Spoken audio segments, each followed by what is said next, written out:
We're going to go ahead and begin our meeting. This is the regular meeting of the Community Redevelopment and Housing Commission. Today is June 26, 2019. Please rise for the Pledge of Allegiance that will be led by Commissioner Tardif. Please place your right hand over your heart. Ready? Begin. I pledge allegiance to the flag of the United States of America and to the republic for which it stands, one nation, under God, indivisible, with liberty and justice for all.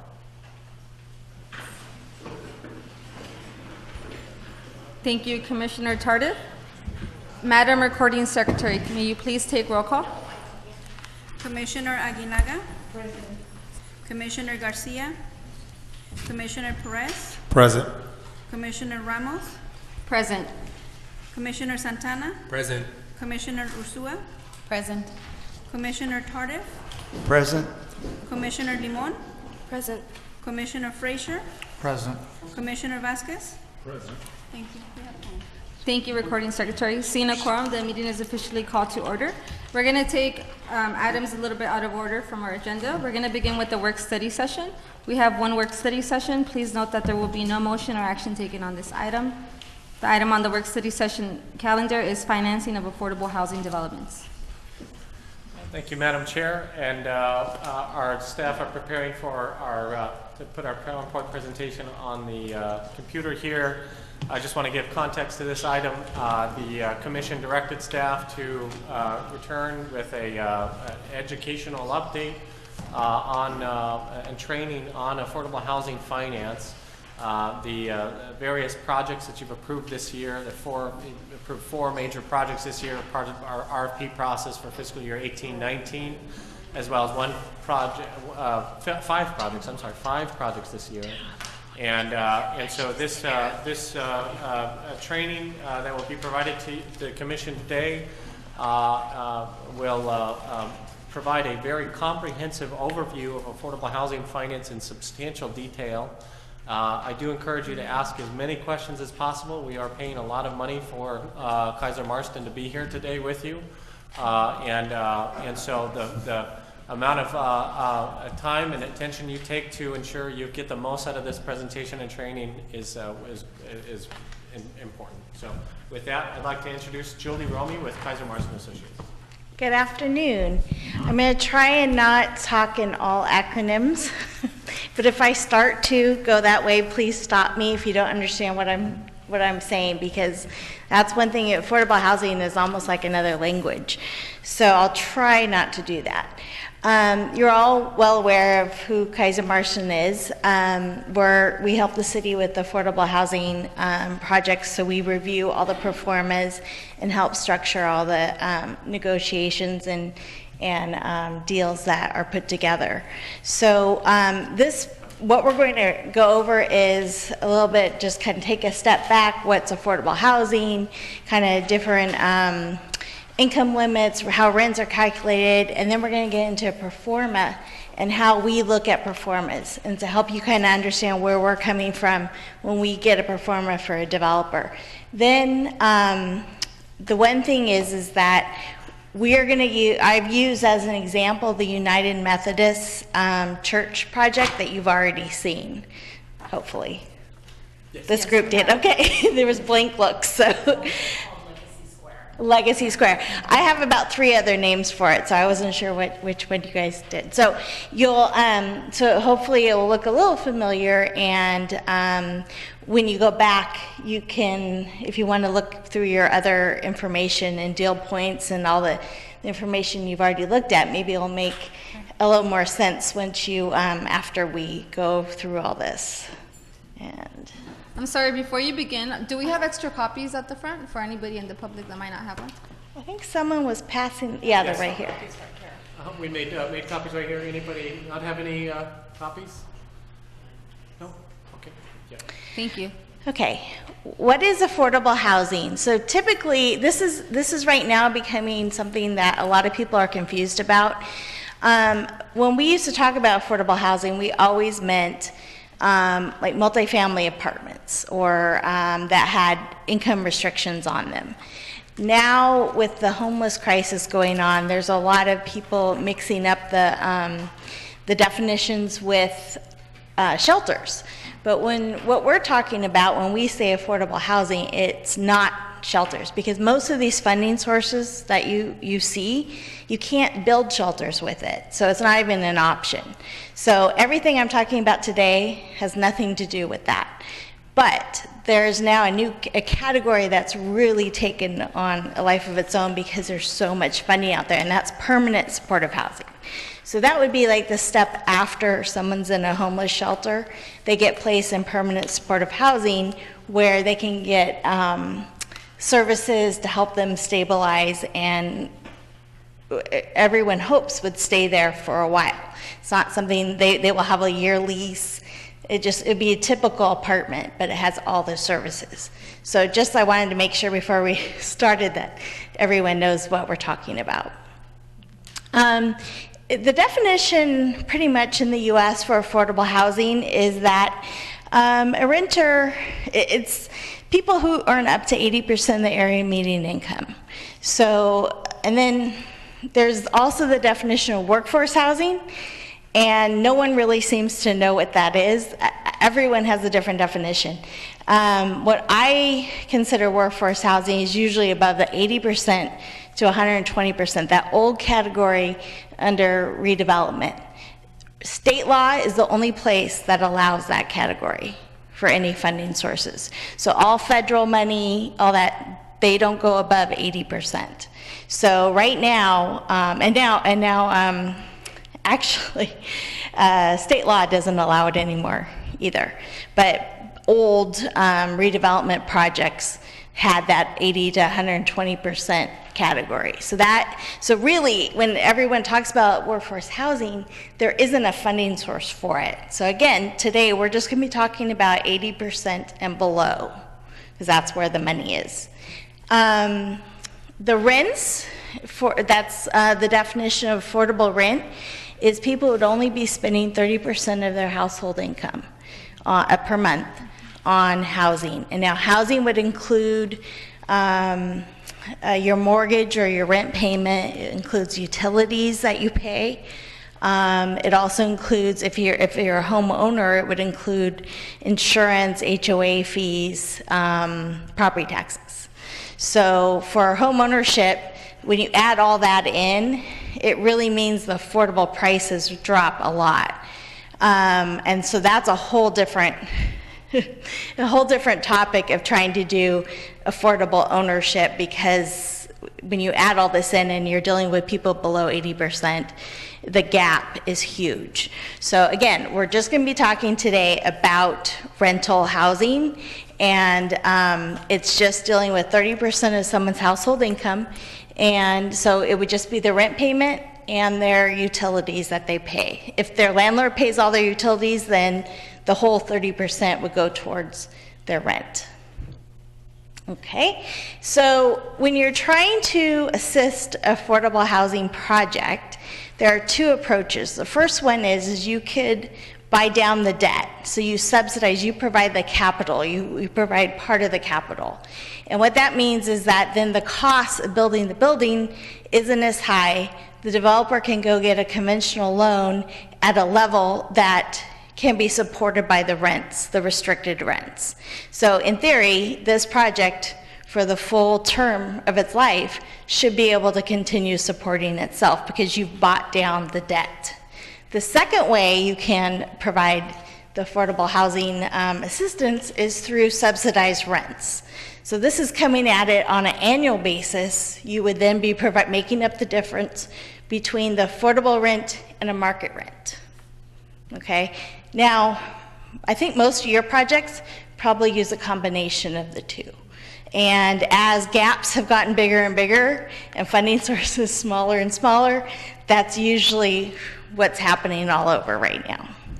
So any questions about the different types of rents? Mm-hmm. I just want to clarify. So you're saying that the 30% of household monthly income includes utilities. So that Mm-hmm. means the rent payment plus any utility, gas, electric, water, whether it's paid paid by the renter is included in that calculation?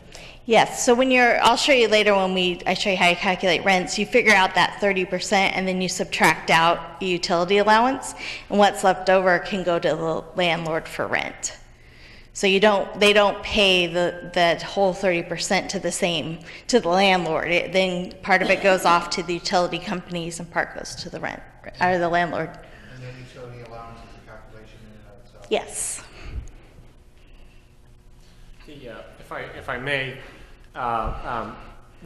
keeping that first slide in context as you dig deeper into this is going to be really important, right?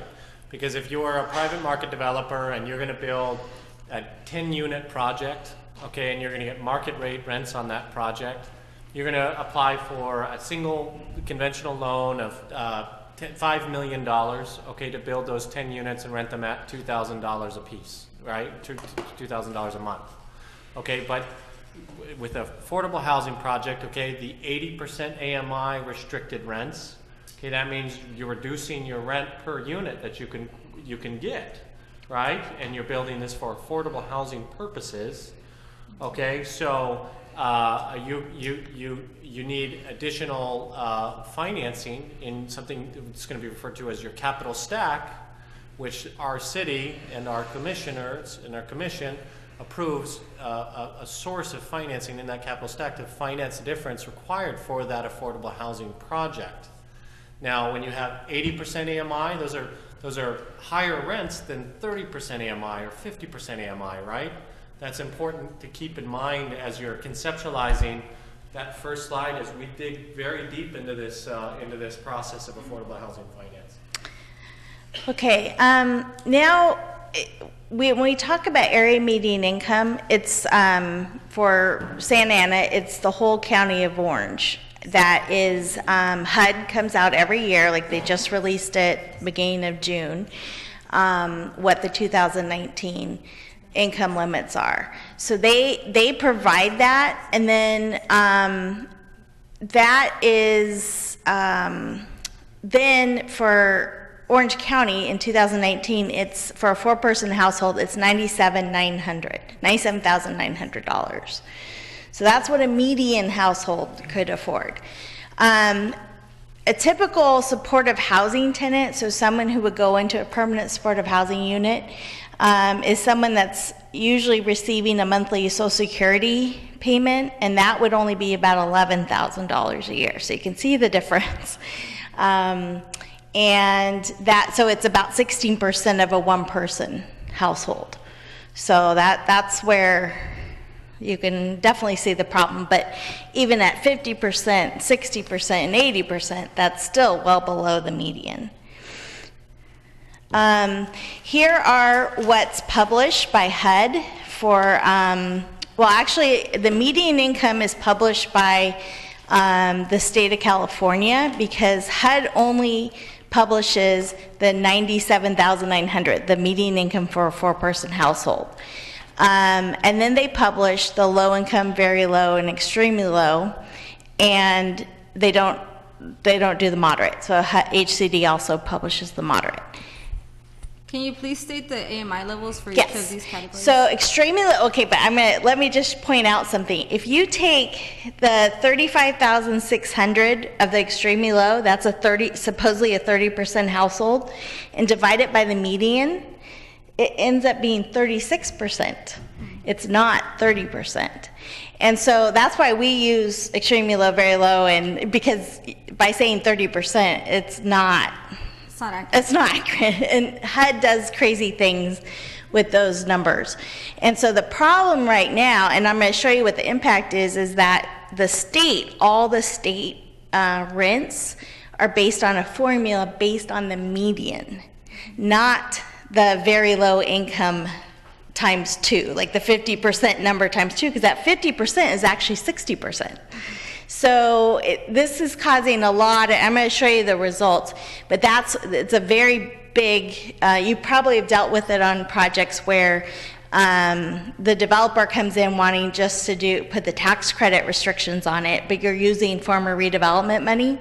Well, if you're doing that, then you have to put the state law restrictions on it, and then this is where this difference it's huge. So when we see projects that are coming with AMI levels that are supposed to be ELI or extremely low income, they might realistically be at 36% and not 30. Right, and what that means is, and even with state law, when you qualify a tenant, that tenant could actually earn up to 36% of the area median income, because you use these numbers for qualifying a person, but when you're calculating the rent, you got to go back to the median. So this has become part of my career. I give this spiel about how you do rents, and it's, let me tell you, not very exciting. But it's something that we've talked to the state, trying to get them to line up with the feds, but because it has such a significant impact on the rents, no one up at the state level is willing to change it. So it's a big problem when you're trying to layer different funding sources. Do you have a question? Yeah, my question would be, as we get as we approve a project, it's specifically going to say if it's either federal or state money, then it's going to allow us to go into either the 36 or the 30%, correct? Right. Well, it's layered. So you're gonna, if you're putting local money in, which is redevelopment money, let's say, then you have a covenant on those units that will be set at probably the 30%, the actual 30% of the median. But if you're also doing tax credits are also in there, there will be a tax credit regulatory agreement that will set it at 30%, but it's going to be a higher number. So the lower amount prevails. My question then is, as we approve these projects and now they've actually are moving into it, do we know now going back to see where did they fall under? Did they fall under the 30 or the 36? Well, this has been going on, I think, since about 2012. And it's starting to slowly get closer together, so we're hoping someday we don't have this issue. But it's still pretty far. I mean, LA County, it's really big. So Orange County is a little bit better, and there are some counties that don't have this issue. So it really is county by county on how you deal with it. So at some point, it won't be something you deal with, but you have been dealing with it. You probably just weren't aware of it this whole time. And that's one thing that when Kaiser Marsham, we do a whole chart where we layer all of it and we make sure that the right rents are there. And then there's different ways you can kind of work around it, how you set up the affordability restrictions to try to mitigate it. So usually by the time you would see it, we've been around and got it to where it's the best it can possibly be. So can you speak a little bit to what mechanisms are used to get that rent to the lowest it can be? Well, you can, well, it's not necessarily the lowest. You would be so that there's not such a gap. The one thing is, and I'll show you, actually, I think it's the next slide, yes. When you do state methodology, it's defined as one person more than the number of bedrooms when you set the rent. Federal, it's 1.5 persons times the number of bedrooms. So, but state law, HCD does allow you to, if you have federal money in it, you can use the 1.5 persons. So that's one way. So we'll say, okay, if it's a senior project, you're still going to want to use the state law because you get a higher rent on those 1 bedrooms. But if you have a family project, you get a higher rent on the 3 bedrooms if you use the federal. So you have to pick one and go that route. You can't pick and choose between the two. But that's one way we kind of work around it. And then if you can also see, the second charts are the difference in what we're basing the rents on. So we all are basing, like, tax credits base their 30% rents on what they call the median times 30% times 30% divided by 12. You would still multiply by 30%, but you're using a different median income. That's where the problem is when you're calculating the rents between the state definition and the federal. I wanted to ask, at some point I was understanding that the state regulations is mostly for qualifying for financing and that the rents are set at the 30 mark, but you just mentioned we could pick Is that right? You can pick the household size standard. So you would then say, we're going to use the state methodology of one person more than number of bedrooms. So that can help you kind of, and that's if you have a senior project, you'd want to do that because it helps you with the smaller units. But if you have a family size project with 3 bedroom, you'll want to use the federal, because you're setting that rent on 4.5 persons instead of 4.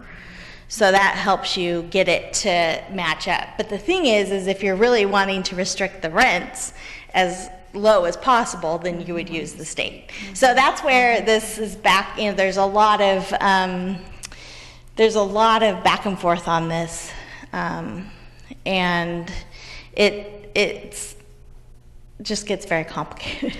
And it's hard to explain when you're trying to talk about a whole project really fast. So this, then you can maybe, when the next time you see a project, you'll be able to know, when you look through the Kaiser-Marston analysis, we usually go through this. We explain about the federal and the state and all that. So this will let you know what we were talking about in that section. Thank you. And I have a quick question for Judson or any other city staff that might be able to answer it. But of the 4 recent projects that this commission has approved, do you recall which methodology they were using, whether it was state or federal? We'd have to research that information and return back to the commission at a later date. Okay, thank you.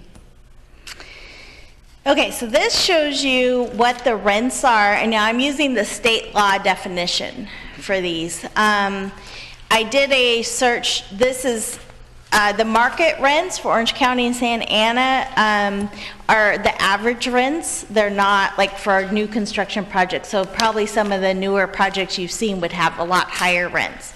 So this is what just the, your normal everyday apartment out there, this is the average rent. And so you can see when you compare it to what someone at extremely low income, someone who's earning approximately 30% of the median, they can afford, by the definition of 30% of their household income, they can afford, one person could afford $514 a month.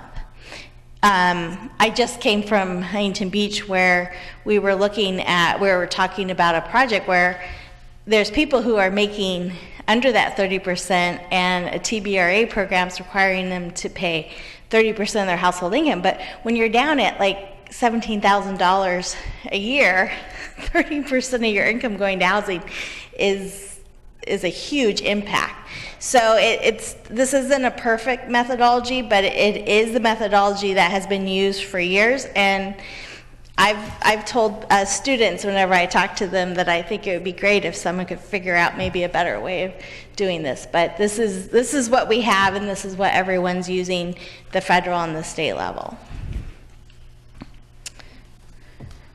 So then this is an example of the restricted rents by funding source. So this is when you see a development agreement, there'll be a whole bunch of regulatory agreements that are attached.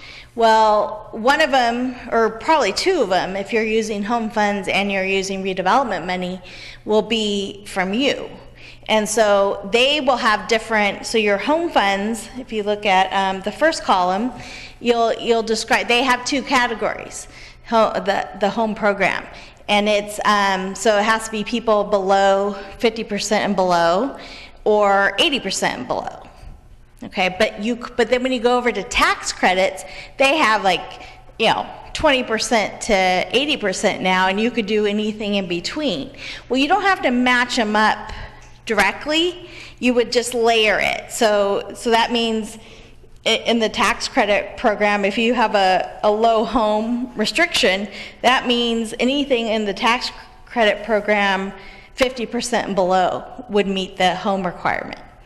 So that's where it gets, when you have all these different funding sources, it becomes a huge math where you're trying to figure out how you're layering them. Because also home, you usually don't restrict all the units, so you're only restricting some, and then usually tax credits, you're restricting all of them.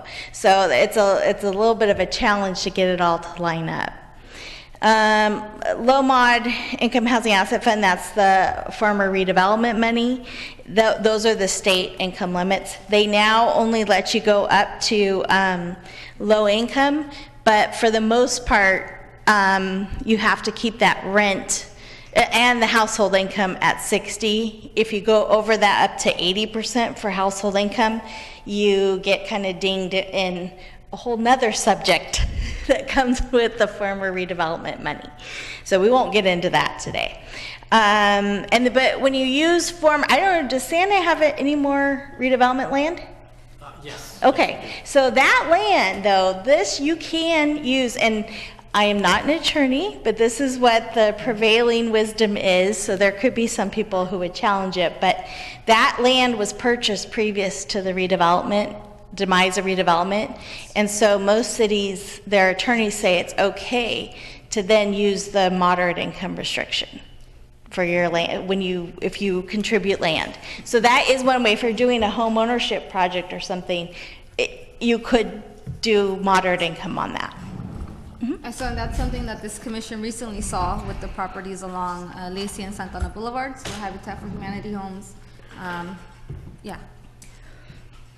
So anyways, that's why your land it's valuable in itself, but it's also valuable if you want to do workforce housing, even in rental. That's a way you can do it without putting cash in that doesn't allow you to go over 80%. Could you explain where, in many cases, whether it's high home or low income, it talks about 80% AMI, but the rents are set at 60?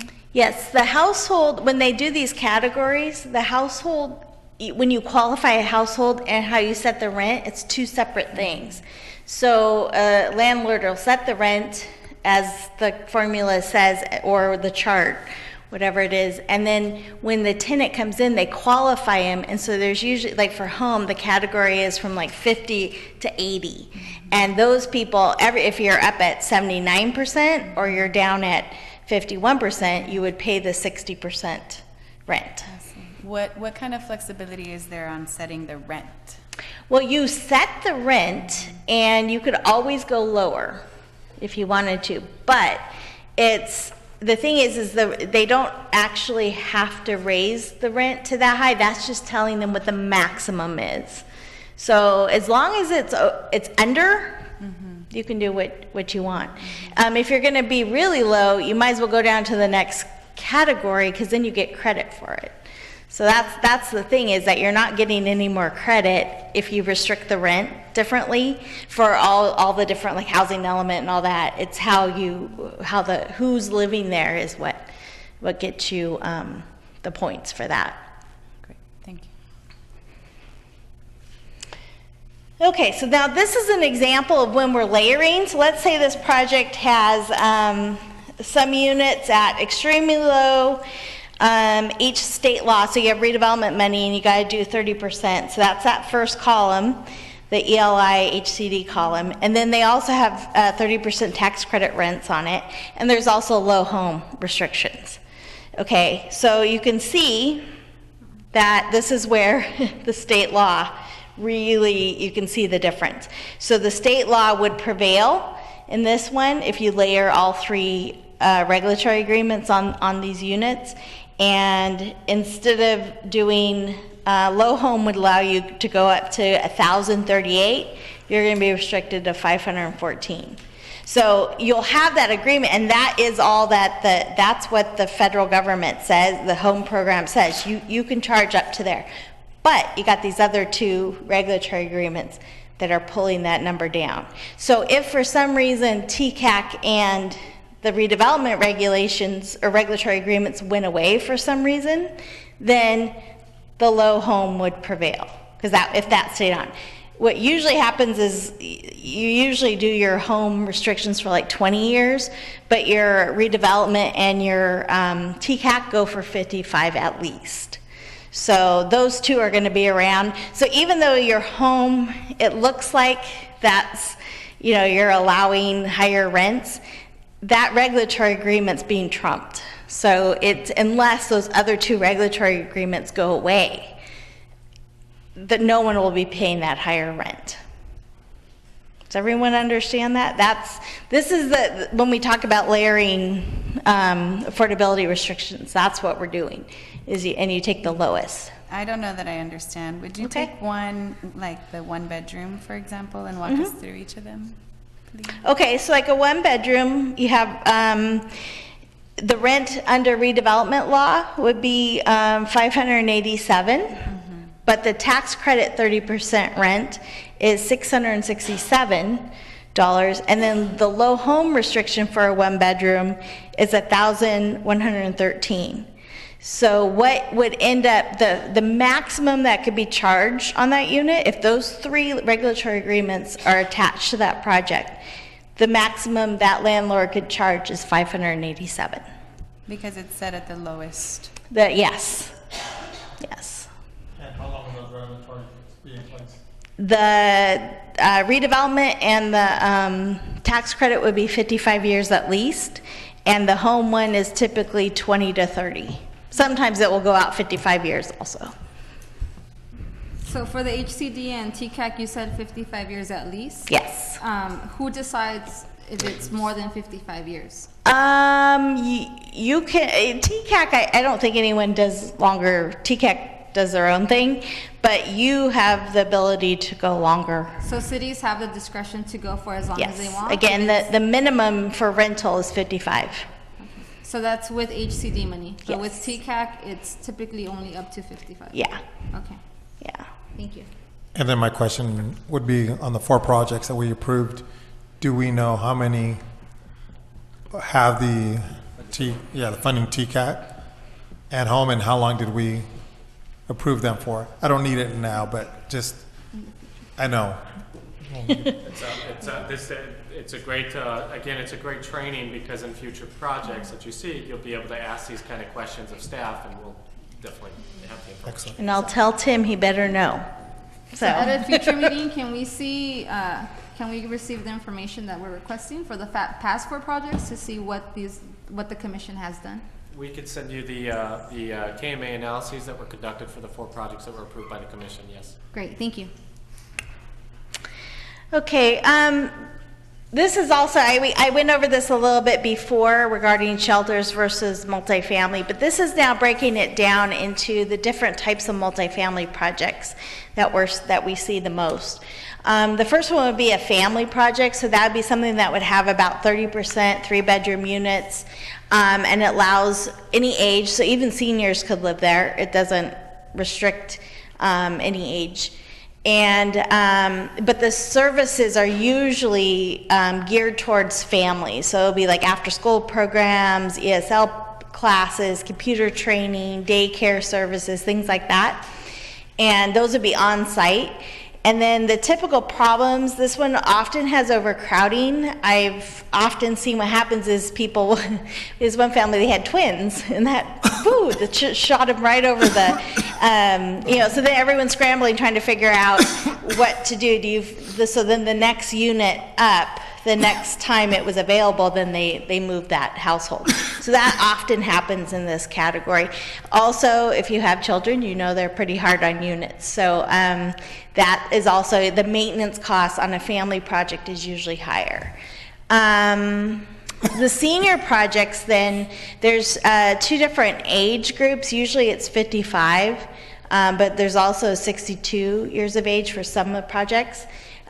These typically have fewer, like they'll have some 2-bedroom units, but mostly some will have studios, but mostly it's all 1-bedroom units. They'll offer computer training, transportation services, health-related classes. Also, there's some developers that have come up with like an arts-based type. They'll have like a theater that people can do live, the live shows or art exhibits or things like that. They'll kind of gear it more to artists for the seniors. This one is, we often see problems with violation of age restrictions, like people will try to get their kids in there, and that kind of throws in a lot of problems. So, and when I'm talking about these typical problems, this is where your management company really matters. So this is something that you don't want to think about later. You got to think about it at the beginning so you have a successful project. Also, that the management has good relations. They understand how to deal with seniors, because it's not the same as dealing with families. And people try to do one size fits all, and it's different. And so you want to make sure your management company has an expertise in this. Another category is veterans. Usually you don't have 100% veterans, but it'll be a category. Julie, quick question. If staff wouldn't mind just to weigh in on some projects so we can connect the dots, because I know that she's using other examples, but it'd be good if you can use like real services or facilities or things like that so we can connect those dots. Conceptualize it? Yeah, so let's take the family project, because we have all these product types. Let's take the family project. So the First Street Apartments project is 64 units of affordable housing being developed by AmCal on First Street. And 50% of those units are at 30% AMI, so extremely low-income families. The project consists of large bedroom units for families. And the property management company is the John Stewart Company. For seniors, we don't have a recent senior project that has been financed by the Commission and by City Council, but there is a project developed by CNC. George, do you remember the name of that project by CNC? Santiago Villas. Do you know the unit count on that? No, that's okay. That's okay. Santiago Villas, 100% senior project. It was a rehab of an old motel that was there right on 17th Street. As you drive by it, you would think it would be a motel, a Howard Johnson, I think, but it's actually a 100% senior project. You know yeah.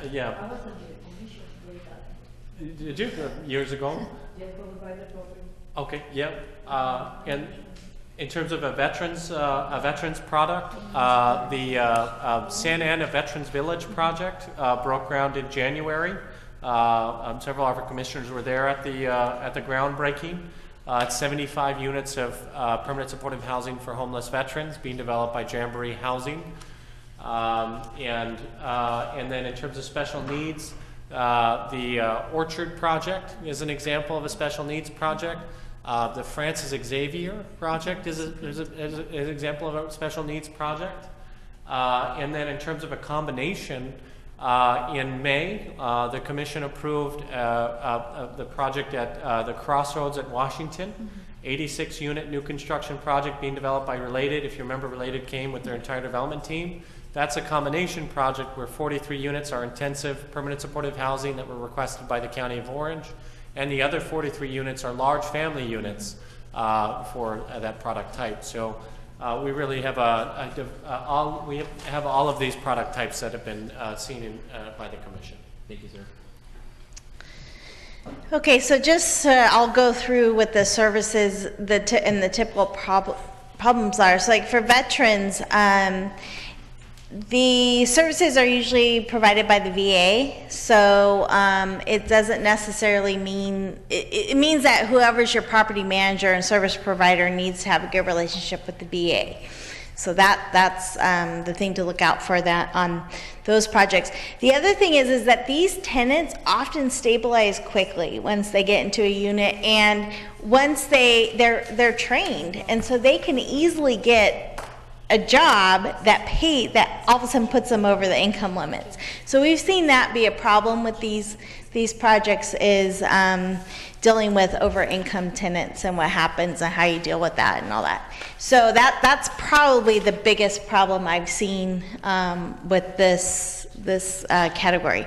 The special needs is the hot one right now that everyone is funding, and so and this is where the biggest misconception is. People think when it's permanent supportive housing, it's a shelter, but it's not a shelter. They have leases. They are expected to, there are high services there, but they are expected to be able to live on their own.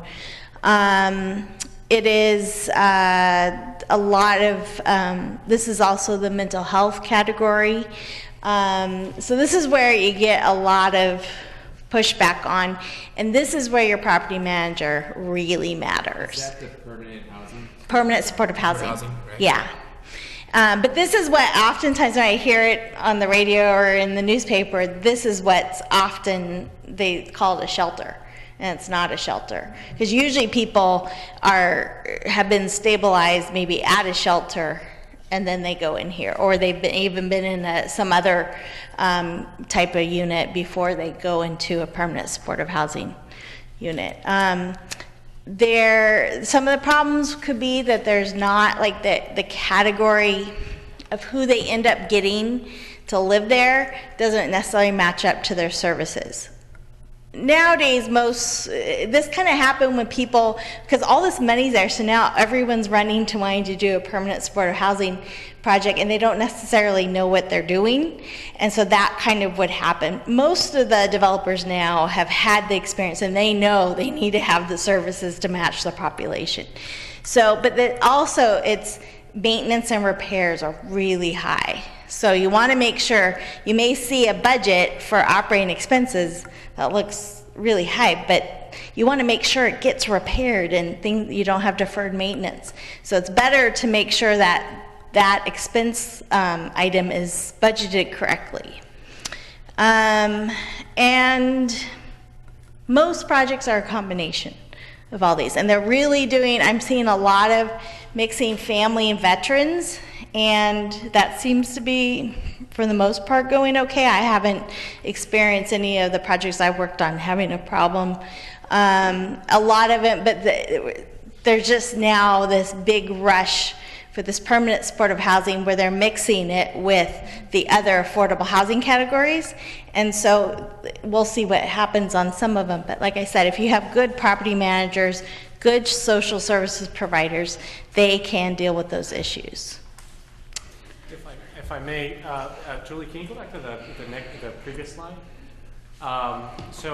You see these sources there, the ELI, HCD, the 30% TCAC, and the low home. Something we mentioned in updates to the commission,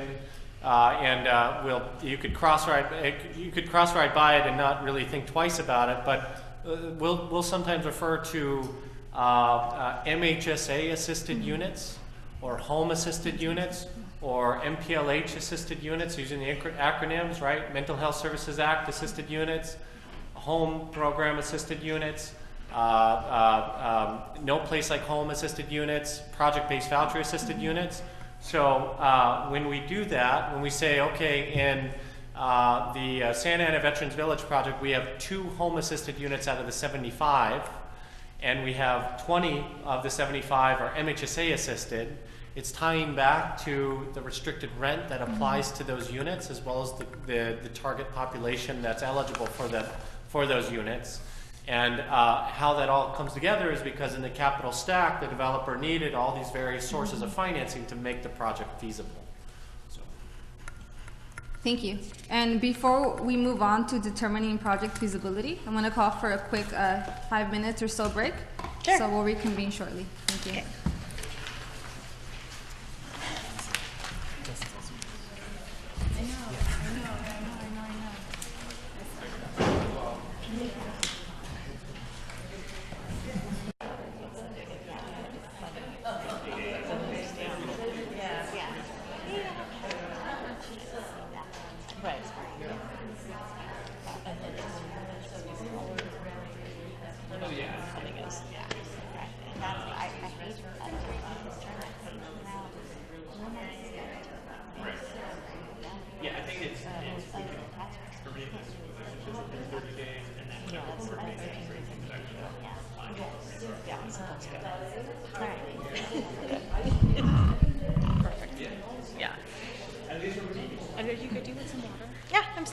Still got my tea, yeah. Okay. To keep me going. If you need something, you just look.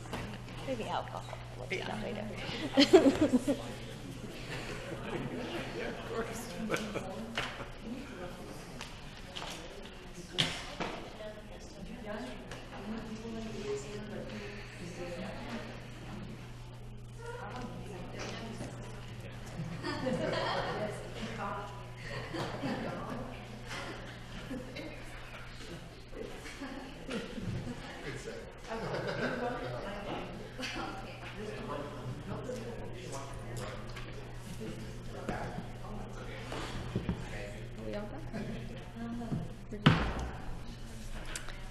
We all ready to get started? Yes, thank you. We're We're going ready to to become reconvene. experts on performance now. Before we begin, I have one quick question. Is this made available in Spanish, and if not, can it be? And by when? I don't know if you have someone at the city who can, I unfortunately am not bilingual, so. Is there anybody else in your consulting firm that can translate the document? Thinking maybe someone up in the Bay Area, but the problem is a lot of this is technical stuff, so to get it translated, it would, even like the finance stuff. But no, I don't think we could do it, so. Okay, well, whatever can be translated Okay. would be greatly appreciated, because there are members in the audience who would appreciate it in Spanish, but it, Okay, it's not. I'll talk to staff and we'll try and figure it out. Thank you. I have one Go question. ahead, I'm sorry, Commissioner Frazier and then Commissioner Aguinaga. Because you said you could speak to the veterans and you were dealing with some circumstances where they were trained and they were creating they were getting more income that was getting them out of these, making them unavailable for these programs. Have you ever come across where when they receive their 100% disability, that the disabilities that they're receiving from the federal government have removed them from those programs? The ones I've recently dealt with have not. It's usually that they get a job and all of a sudden they get a job that gets fairly decent salary. So they go like from nothing to a big salary. It's like, but I have heard of that in some areas. I do know it is an issue, and it may be like but yeah, I can't look at think of a specific project, but I do know I've read about it being an issue, and it has to do with, I would think you get more in California than maybe you get other places, so it could throw, it could depend on what county you're in and all that, so. Okay. Yeah. Thank you. But it is something that property managers are dealing with. Okay, thank you. Thank you. Commissioner Aguinaga. Just a suggestion. If there is some members of the public that would like to have this project in Spanish, you can give the email or any kind of information to one of our staff members to see if they can be able to do that, because they need time to translate and to be able to do this, to explain in Spanish. So, but if there is anybody on the public that would want to have this in Spanish, we talk to Jason, it is possible, but you need time to do this. So they can send it to you on email or on the regular mail. Thank you. Thank you, Commissioner Aguinaga.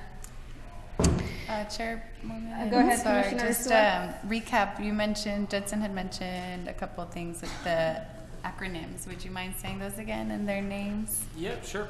So the MHSA assisted units is the Mental Health Services Act assisted units. Then there's the NPLH assisted units, that the No Place Like Home. It's a new source of financing made available through HCD. And then there's the Home Program assisted units. Home assisted units, those are Home Investment Partnership Program funds. And then there are the PBV assisted units, project-based voucher assisted units, the other sources that The acronyms go on forever, Yeah. so we could be here all day. The LMIHF? That's low-income housing asset, let's see, Low and moderate. Low and moderate income housing asset fund. I have to say it really fast all at once.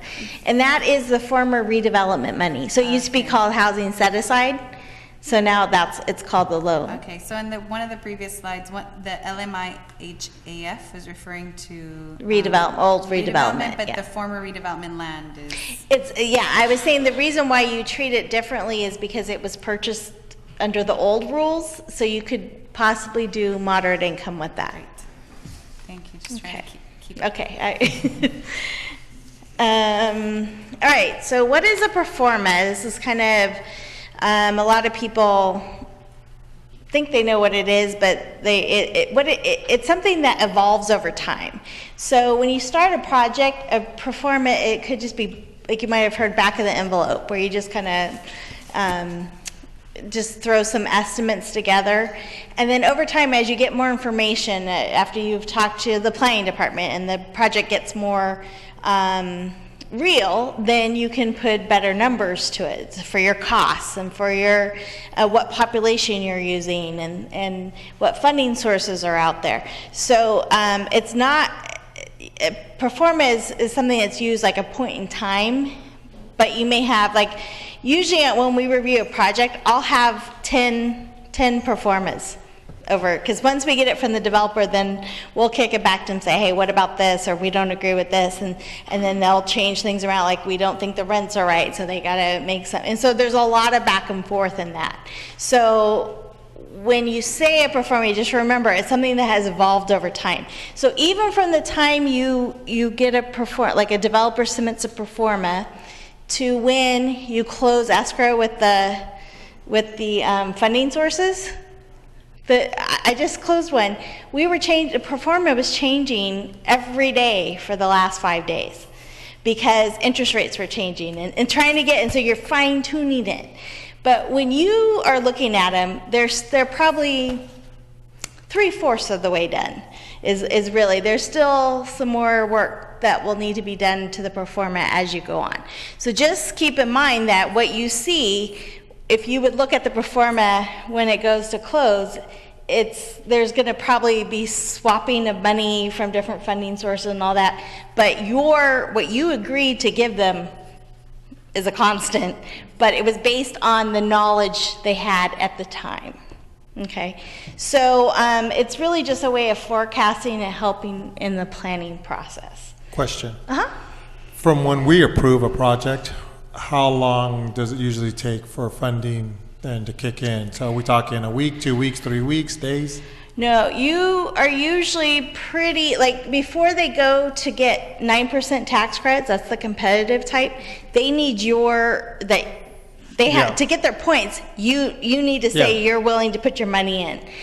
Well, then you got to get it to when the next application is, and then you have about 3 months till they award it, and then you have different timelines of when you need to get the money to close escrow and all that.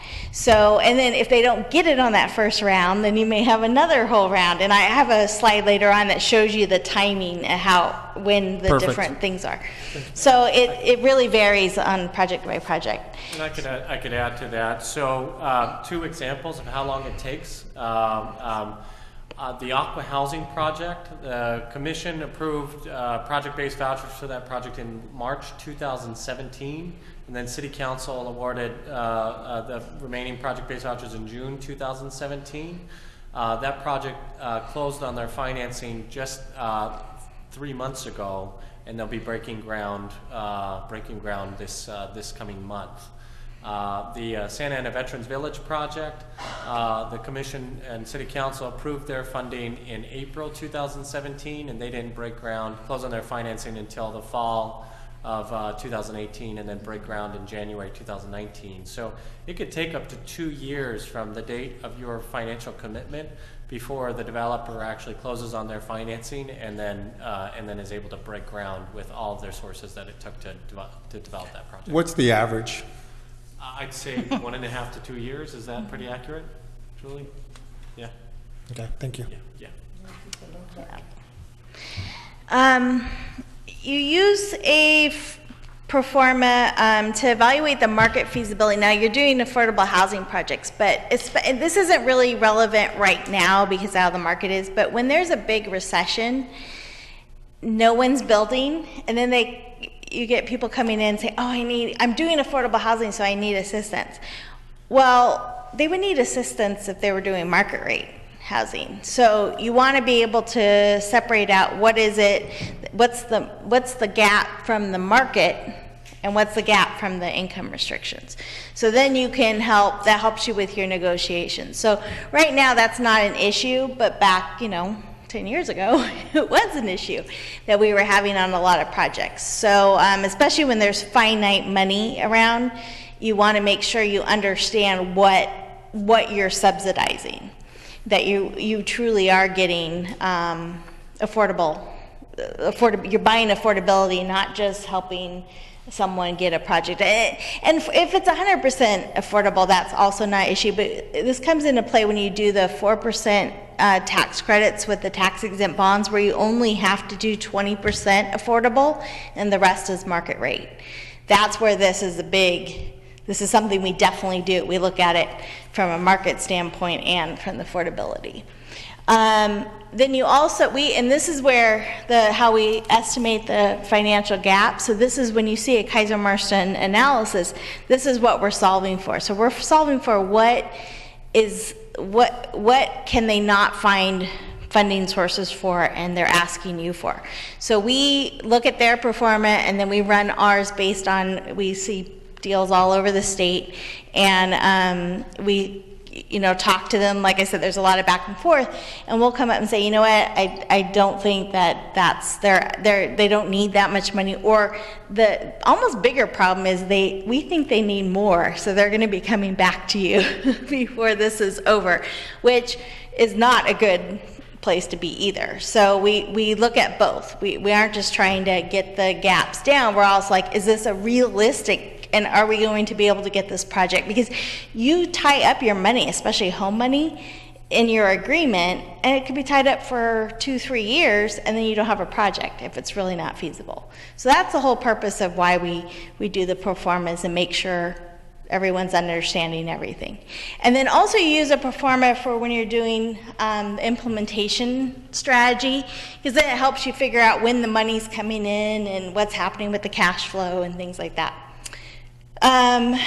The role of a pro forma analysis, this is pretty much what I just went over, but the sections that we're going to look at are project costs, and then the next section has to do with the ongoing operations. So this is, we'll look at those operations at stabilization, so one point in time.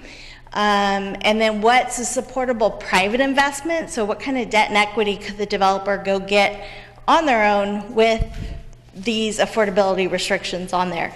And then the next step is figure out what other funding sources, federal, state, local, could be layered on here to make this work.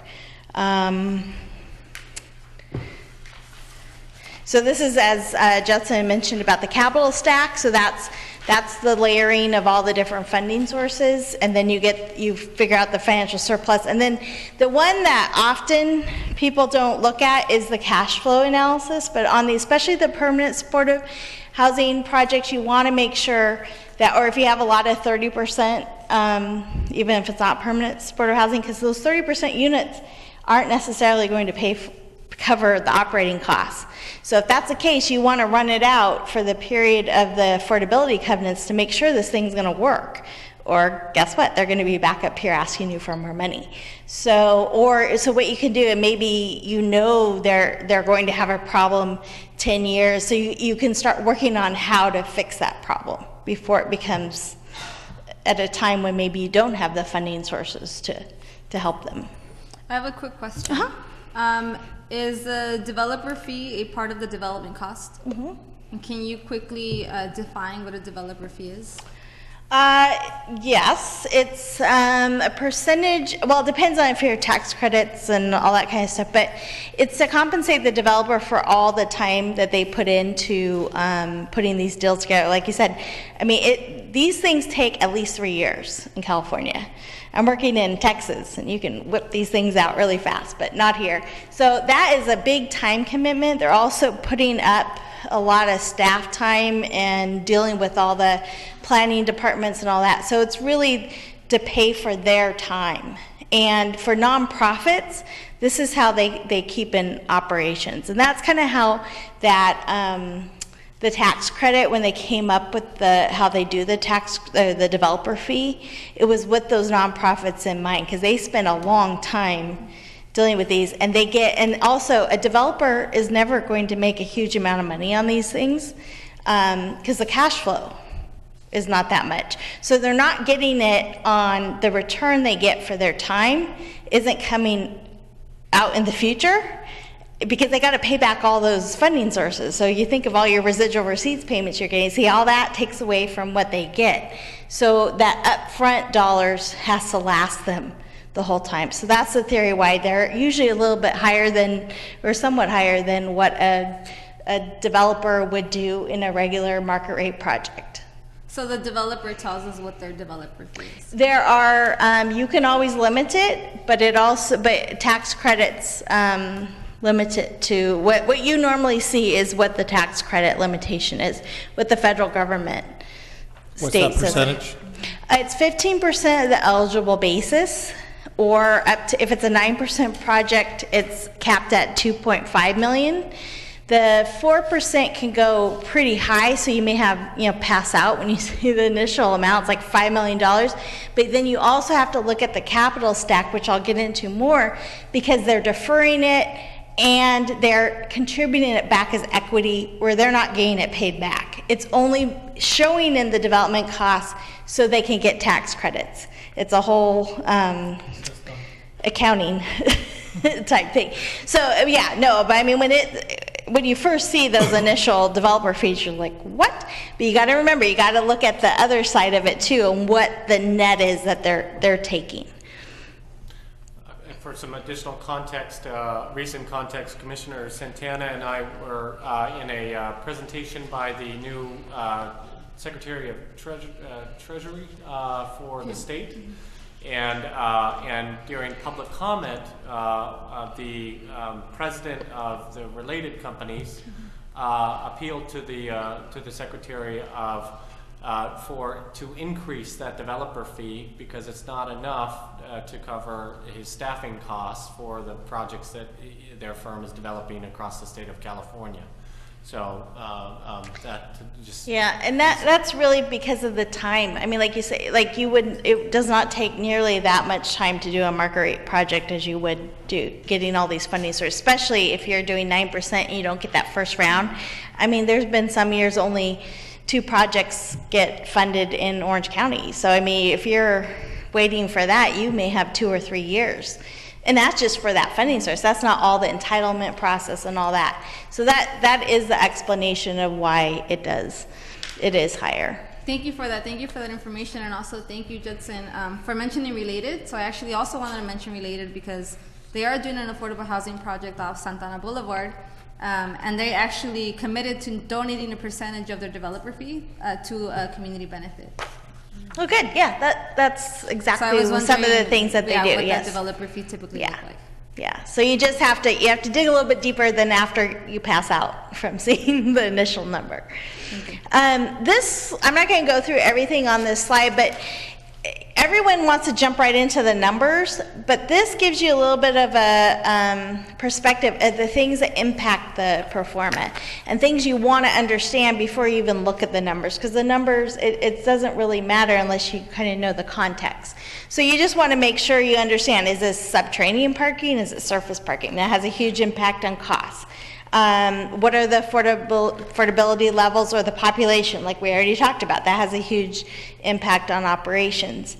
Amenities, now a lot of green amenities, they cost a lot of money. So what we try to do is if we know there's something like that that's special, we'll pull it out as its own line item so you'll know, yeah, these costs are really high, but you're getting something extra. So that, and then it helps you kind of compare costs, so then are the net costs kind of in line with everyone else. But that's been happening on a lot of these projects, especially the cap and trade projects, which I think that's what the United Methodist or whatever it was called. Legacy. Yeah, Legacy. That one had that, and you'll see when I show you the development costs that it was a significant amount of money. So when you talk at the first, what we call is table 1 in KMA speak, and that's where we do estimate the development costs. So these are all the costs from the time you buy the land, even pre-development costs, to when you are stabilized and you close on your permanent loan. So all those costs go into this first table. So the first one would be like all your land costs. So sometimes if people have owned this is a big issue. They'll own land and come to you and say, we're going to contribute this land to this project. And then you look and see what they're valuing that land at. They've owned it for 50 years, and it was like paid for years ago, but they're associating it with the market value today. So that then is part of the negotiations on that, on how you deal with that. So that gets to be, you start looking at appraisals and negotiate what that amount should be. Usually you'd also want to have a like a signed purchase and sale agreement, so you know what the deal is, because especially if they come to you, once it starts, if they don't have the signed purchase and sale agreement and then people know that the city's involved, guess what happens to the price? So there's things like that you just need to understand, and that's what we always ask for. So we ask for the appraisals and the purchase and sale agreement so we can review them, like how long does the developer even have control of that site? If they're planning to go for tax credits that they won't even know for, let's say, 9 months if they're gonna get them, and their purchase and sale agreement only gives them control for 6 months, that's a bit of a problem. Actually, it wouldn't work with TCAC. So that right there is a red flag. So before this, see, all these things we usually work out before it comes to you. So that's what we're doing, going with the back and forth. And then there's also ground leases. And are you doing ground leases? Yes. I think you're doing, this one has a ground lease. So is that now kind of your new way of doing it? On our housing successor agency owned property? You're doing them all. But additional context too, sometimes you'll hear in the field, developers tied up a deal. It means they've got it under escrow, okay, and then they're pursuing the other sources of financing. And because if you think about it, the timing is important, right? So when we issue an RFP, if the developers just responded when we issue an RFP and tried to tie up deals at that time, then if the realtors find out about it, they're going to spike their prices on any project that they may be selling, right? And so developers are constantly trying to tie up deals that they think might be feasible. And then get an idea of when the city or the county is going to issue their next RFP, or when the state, so that then they can secure their financing to close on that deal. You may have seen projects where the deal was tied up in escrow. It was under escrow, but the developer hadn't closed on escrow yet. The Veterans Village project that the commission saw in March 2017 is a good example. They had the deal under escrow when the commission and the city council approved their award of project-based vouchers, and then after they received that award, then they closed on the purchase of the property. So they needed that confidence that they were actually going to be able to finance and develop the project on that site. Question on the purchase and sale agreement then, that you mentioned that sometimes those aren't for a very long period of time. That's way before escrow then, when they're just negotiating on the land? Yes, and so usually they'll say until, it kind of depends on the economy too, on how much people are willing to give, because if land prices are skyrocketing, it's going to be hard to get someone to tie up their land for a year, and it may fall through, even if they got to keep the deposit. That's probably, they won't be, like in this right now, Okay. that'd be hard to do. So what ends up happening is they just renew it, they go back to them and negotiate, and sometimes the price goes up and other things happen. So it's just something that you have to keep in mind, and it sometimes can be a moving target. This is how it typically happens then. A developer might have an eye on a land and say, all right, let me get an agreement to be able to negotiate and see if I have my financing in place in order to actually. Yeah. So, and then they have, within the purchase and sale agreement, there's a bunch of contingencies that they usually, like for environmental stuff and all that too, they can then do more research on the site before they actually close.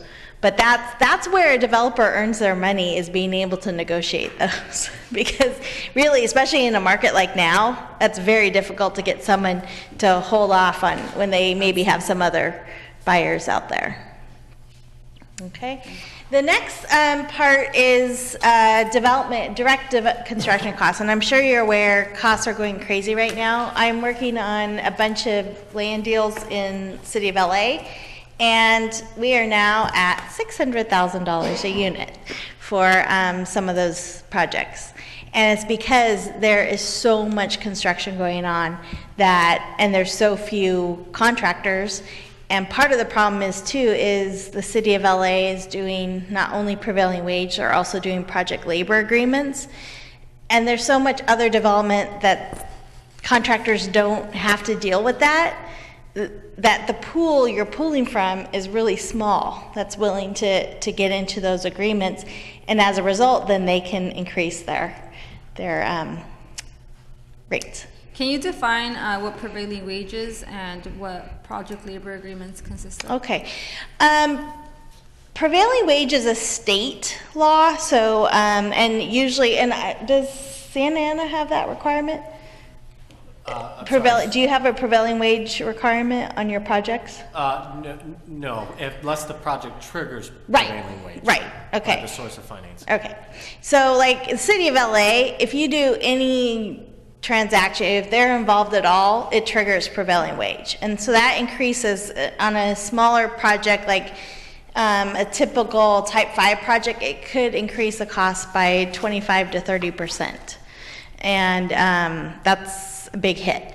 A project labor agreement, well then there's also, if you're using home funds, like federal money, that could trigger, if you put in money that goes towards more than 11 units, you trigger what's called Davis-Bacon. Those are federal wage limits, which for the most part are the same as the state, but they don't necessarily line up. So if you have both of them on there, that will bump it up even more, because for some odd reason no one ever tries to work together. So what really impacts it is there's a lot of paperwork too, and different things that go into that. So it's a lot of, for the developer or the contractor actually, it's a lot more work when you deal with that. A project labor agreement is when they go negotiate with the different trades, and that will be also like, there'll be different agreements on that you have to have certain people work on a project, or they'll have things about people in the neighborhood have to, different categories. So the problem with that, it's really hard to estimate. And a lot of those project labor agreements vary project by project. And that's the big problem in LA right now, is no one is really knowing how to estimate, and then when they go out to bid on them, it's coming back way higher. So we've done all this work and got all the funding sources, and then when they actually go out and deal with the labor unions and stuff, it comes back a lot higher, and then you're scrambling trying to figure out more funding sources. Thank you. And I have a question for Judson or anybody from the city that can answer. But how is prevailing wage triggered here in Santa Ana? And of the last 4 projects that this commission has approved, are you aware of any of them having triggered prevailing wage, or of any of them having project labor agreements? In regards to prevailing wage, so for our affordable housing project, it depends on the source of funds that could trigger prevailing wage and the amount of those sorts of funds. So as Julie mentioned, if you have a home-assisted project where you have more than 11 home-assisted units in the project, then that would trigger Davis-Bacon prevailing wage. For a project-based voucher award, if you have more than 8 project-based vouchers in that project, then that would trigger Davis-Bacon. And for a CDBG-funded project, if you use the CDBG funds for the actual construction work, then that would trigger Davis-Bacon. So recent projects that the commission saw that triggered Davis-Bacon for the budget-in project, which has 89 project-based vouchers for that deal and $1.6 million in CDBG program funds. Since there was 89 project-based vouchers, more than the 8 minimum threshold, that project triggered Davis-Bacon for the construction. For the Aqua Housing project, that project has 56 project-based vouchers. That project triggered Davis-Bacon. Of projects that did not trigger Davis-Bacon, for the Tiny Tim Plaza project that closed on their financing this past spring, The city used $4.7 million in low and moderate income housing asset funds and $1.3 million in inclusionary housing funds. That project did not trigger Davis-Bacon. And reiterating what Julie said, when you trigger Davis-Bacon and or a city decides to mandate that prevailing wage be a requirement for affordable housing projects, you increase the cost of that construction of that project by 20 to 30%. And so subsequently that means the developer is then coming back to the city for more money to develop that project. Yes, and anytime you use money from the state, so all HCD funding sources, that triggers pretty much always, there may be a few exceptions, that triggers state prevailing wage. So like this project we're looking at has ASIC money, cap and trade money, that triggers, that triggered prevailing wage for this one. Which goes towards higher wages for workers? Yes. Not necessarily local hire, right, with it? But Yeah, and that's where the project labor agreement, sometimes that's what they'll throw in there too. It's all over the map really on how, and then some city, and you might have this here, but the local hire, you may have that requirement in the city too. So I mean, every city is a little bit different. But you got to remember, everything you do like that, it will increase the cost. It may be worth it to you to increase the cost, but it does impact the cost. right, but yeah, so there is a possibility that that also results in higher wages, and if it's coupled with local hire for folks living in Yes. the area. Yes. The other thing is, like, if you add on, the city wants them to do a lot of infrastructure costs, like street improvements and things like that. There's a lot of rules you have to be careful about in these funding sources. You can't use it just for generic city infrastructure. So you got to be careful about that. But if it's tied to the project, you can. But for the most part, I haven't seen affordable housing projects get hammered too much with this because there's too many other costs. One quick question. Do we have local hire part of any of our agreements? So we have Section 3 requirements for when we're using federal funds, which has local hiring components, is fundamentally about local hiring local and promoting employment opportunities locally. And of the 4 that we just recently approved, how many of those had that? So the, let's see, for the Legacy Square project, the inclusionary housing funds didn't trigger that, but the project-based vouchers did. For the Habitat for Humanity project, that didn't trigger that. For the Budget In project, the project-based vouchers and the CDBG program funds did trigger that. Section 3, and then for the Francis Xavier project, the 3 project-based vouchers for that project did trigger Section 3 as well. Excellent. Thank you. On this slide still, for the ground lease, it mentions market versus below market rate. Could you talk about market? Yes, a market rate ground lease, how you would see a 0 for the land value in the development costs because you're going to be making an annual payment over time, it's like a regular lease, like if you're doing a commercial lease. So you're leasing the land. You own the building, but you lease the land. And that, just on average, you might say, like, if you know what the market value is, then you multiply it by 6%. That's kind of a market rate ground rent right now. And that goes out, and then there's increases.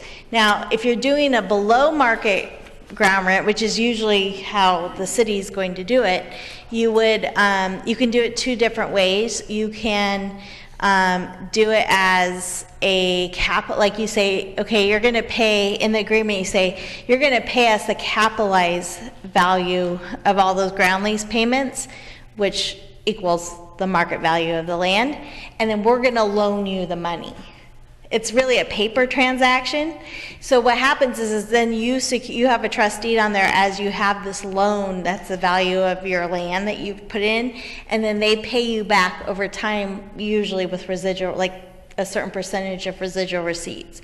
The other way, like in the city of LA, how we've been doing it is the city of LA has put on there like $10,000 is above the line. So this is, it's like one of your operating expenses. So even if, it doesn't get, you're not the last one paid, you're paid up before debt service. And that kind of pays for monitoring costs and things like that. And then they also get a percentage of residual receipts. Now, in the first few, like 15 years, usually you get nothing because the deferred developer fee has to get paid back before anything would fall down in residual receipts. Then after that, you might start seeing it ramps up over time. And when you're saying you, is the city? City, The or city yeah, one. whoever owns the land that's doing that, yeah. So if it's your housing authority or the city owns the land, yeah. So there's a lot of variations on how you can do it, but so if you see a 0 for the land, that could be, it's probably a sign that it's a ground lease. Because there is no free lunch, as we all know, so they'll get you somehow. And then just for our projects in the housing successory lands, how did those work out? The actual lease agreements, we haven't yet brought those forward for consideration by City Council, but the commitment letters, the commitments by the city have a 99-year ground lease commitment, and so we intend for those to be to be capitalized ground lease payments for Francis Xavier and for the Crossroads at Washington, for the Habitat for Humanity project, since that's a home ownership project in which the homeowners would own the land upon which is being leased to the city. That may be structured differently following staff review. And the capitalized ones, meaning the city would provide the loan for? A loan of the appraised value of the land and through the paper transaction, so back to the between the city and the developer, and then the city would get repaid based on the cash flow waterfall of the residual receipts back to the city under that capital lease ground lease between the city and the developer as the owner. Okay, I think I'm following. And then I have another question. Maybe you're familiar with. There's also the situation of community land trusts, for example, It's essentially ground lease. which is a ground Yes. lease. And both of those things apply. It could be I guess I'm trying to the difference when it says 0 and you're saying it could be market rate, but it says 0 versus. Well, what it means is there's two different ways, like we said, like it sounds like how you're doing it or how the city is proposing to do it is do a capitalized, like, so have them pay all the rent up front, so which equals the market value of the land. Or you could say, instead of paying it all up at once, you pay it over time. So like 6% of that over time, or with residual receipts. Now, a market or affordable housing project isn't going to be able to afford the market rate ground lease. Because if it's a true ground lease, that means it's paid before debt service. And so that means if you put that market rate ground lease up above the debt service payment, that means the amount of loan you get is really, really small. So you could maybe fashion it that way if you want. You probably would end up just not even bothering with a commercial, like a conventional loan, because it's going to be so small, but they're going to want to have first position with the subordinations and all that, like, you know, who gets first dibs if this whole thing falls apart. Well, if you've got a lot more money into it, you just wouldn't even bother with it. It'd be worth it to pay another $100,000 in assistance than to have a $100,000 loan in front of you, or a $5 million amount. That's getting into a whole nother level of subordination. That becomes a really important thing. But that's where there's a lot of moving parts when you have ground leases. And so when you see what they come up with, a lot of it is driven by the type of financing and what the lenders are willing to give on and what they aren't. So you can only push them so far because they're not going to be able to get the other funding sources.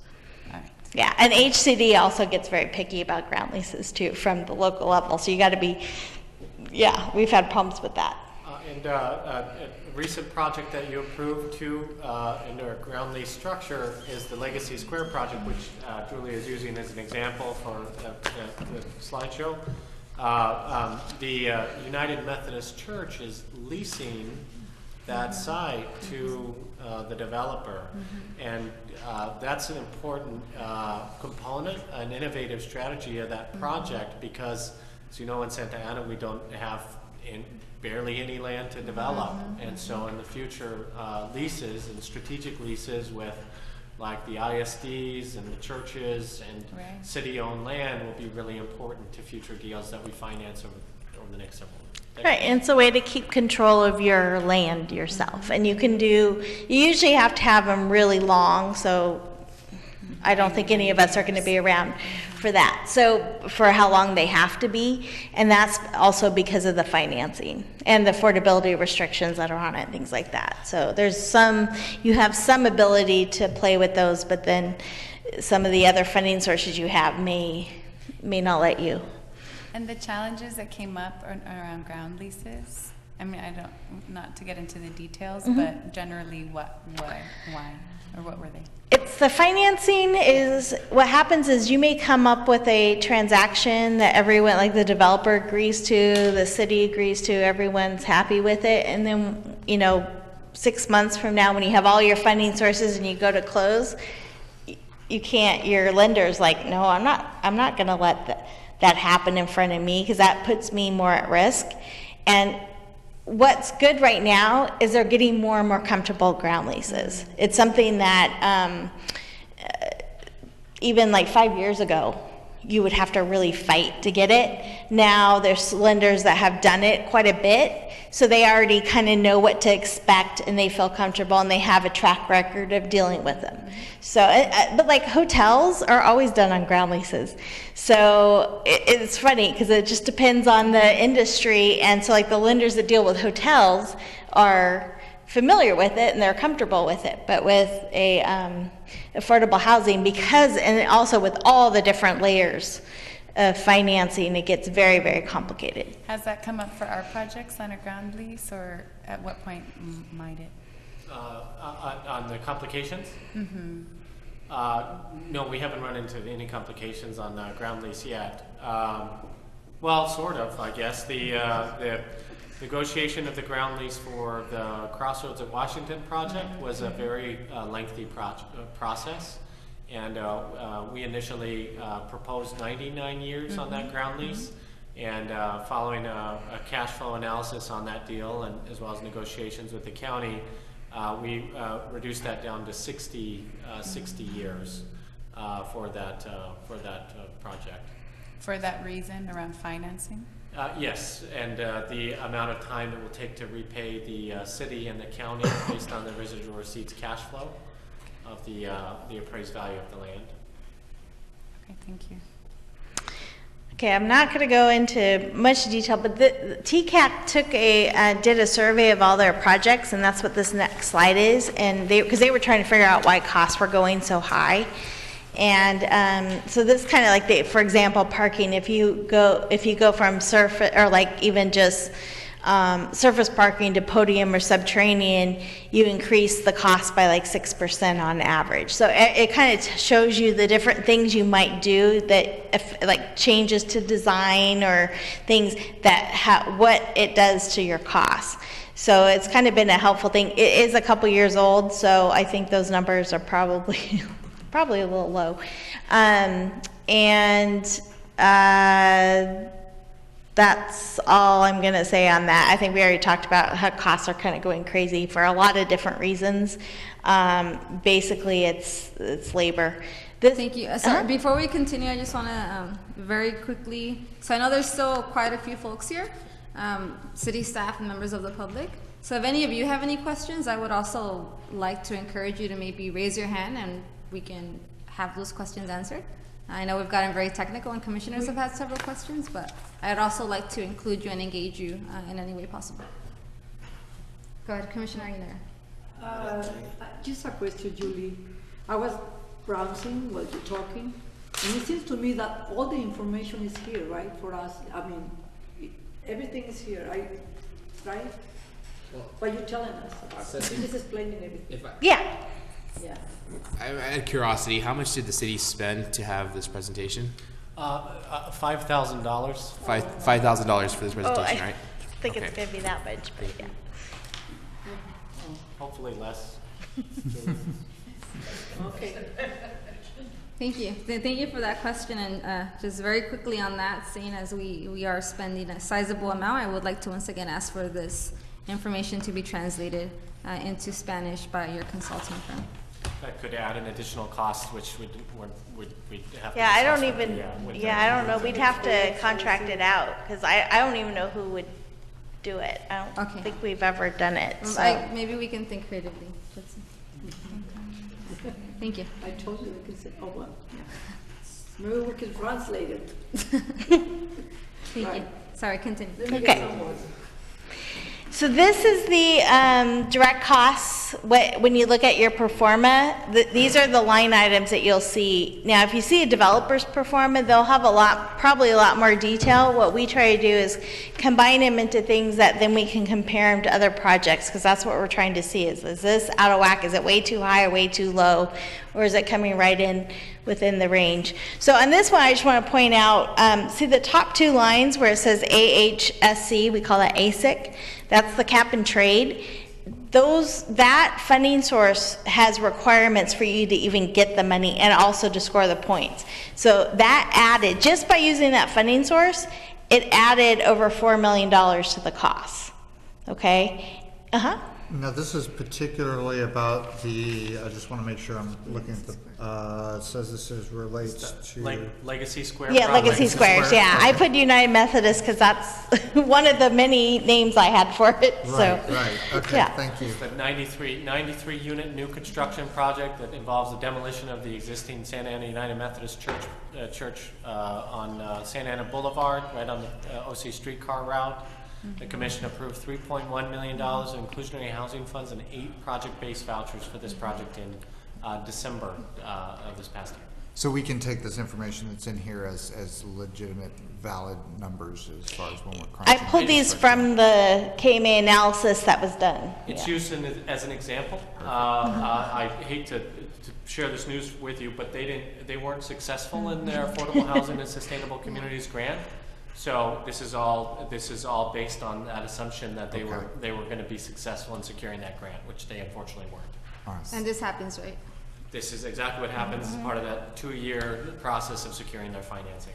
So since you mentioned the pro forma as a point in time, like those first 2 or 4 million were in the event that they got that funding, or is that something that already went in? Yes, that was when they did now usually they're working with consultants that know how to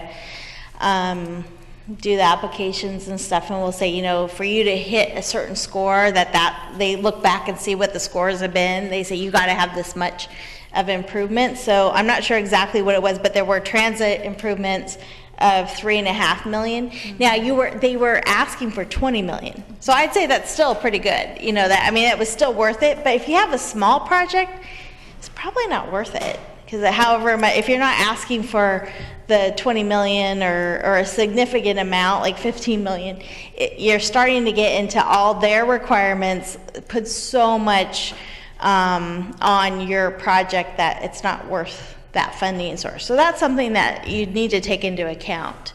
And also it impacts your timing, and now it's thrown this project into, it's going to delay it. Yeah. Yeah, so anyways, that is just, so you normally don't see those 2 top line items because of that funding source. But you also the city had some requirements for off-site improvements. I don't know if there were signals or something that was to be added. They also, if you see the parking, I believe this is podium, so that's about 23,000 a space. That's about where, that is. If you go subterranean, I'm seeing a Venice project, I was working at, it was like getting close to like 50,000 a space, because the closer you are to the water, you start hitting water, and then you got to do all this other stuff. So, I mean, the parking it really impacts, and that's the first thing I look at, is what kind of parking, and that will tell you really what's going to happen with the cost. The other thing is you want to look at is the contractor fees. TCAC puts a limit of 14%. And that's for contractor fees and general requirements, so different things that the contractors cost. And then you usually have some sort of contingency allowance. We've gone back down for new construction projects to about 5%, but for the last couple of years with costs going up so fast, we were even doing 10% contingency, so that then by the time they got to close, we weren't scrambling for another funding source, because it was happening on every project.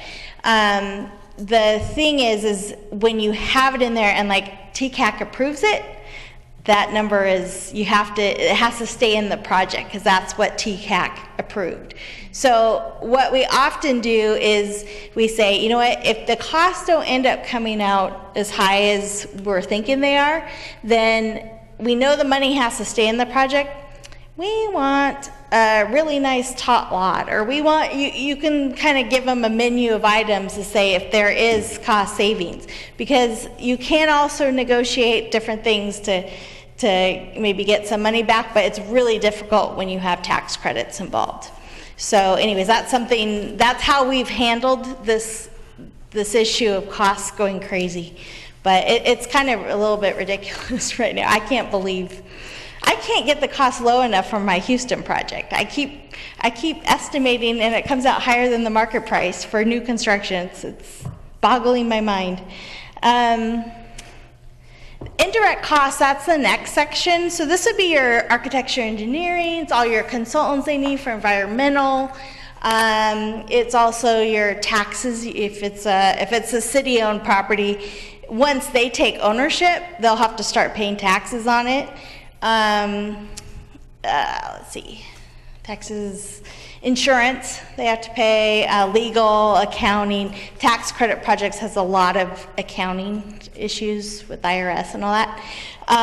It also includes the permits and fees that the city, so it has, your all the different park fees and all that goes in this category. The developer fee, which we've already discussed, so that goes in this category. And then there's usually a contingency line item. Excuse me. Go ahead, Commissioner. The relocation cost usually is $50,000. When do you use those? Wait, what? It's only the relocation. It's an indirect cost. On the table in the next slide. Oh, okay. It's a relocation cost. On this project, there was a relocation cost. So they were relocating, I think, a business. Was it a business or was it residents? I think it was a church. Was it a church? Another church? Oh, sorry. It was another church. Another church. Yes. Another church that was leasing that Yeah. So other projects, if it's a vacant site, you wouldn't have that cost. Oh, they have to go to another location. Thank you. Yeah. And then this would also be your marketing and leasing is in there, because they often, if they do lotteries, because usually there's, 100 people for every unit or 1,000 people for every unit sometimes that wants to rent it. Anyways, I think that. So see, on this project, that's almost $11 million right there for all those costs.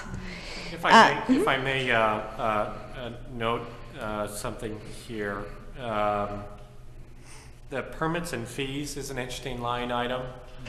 In the next couple of years, when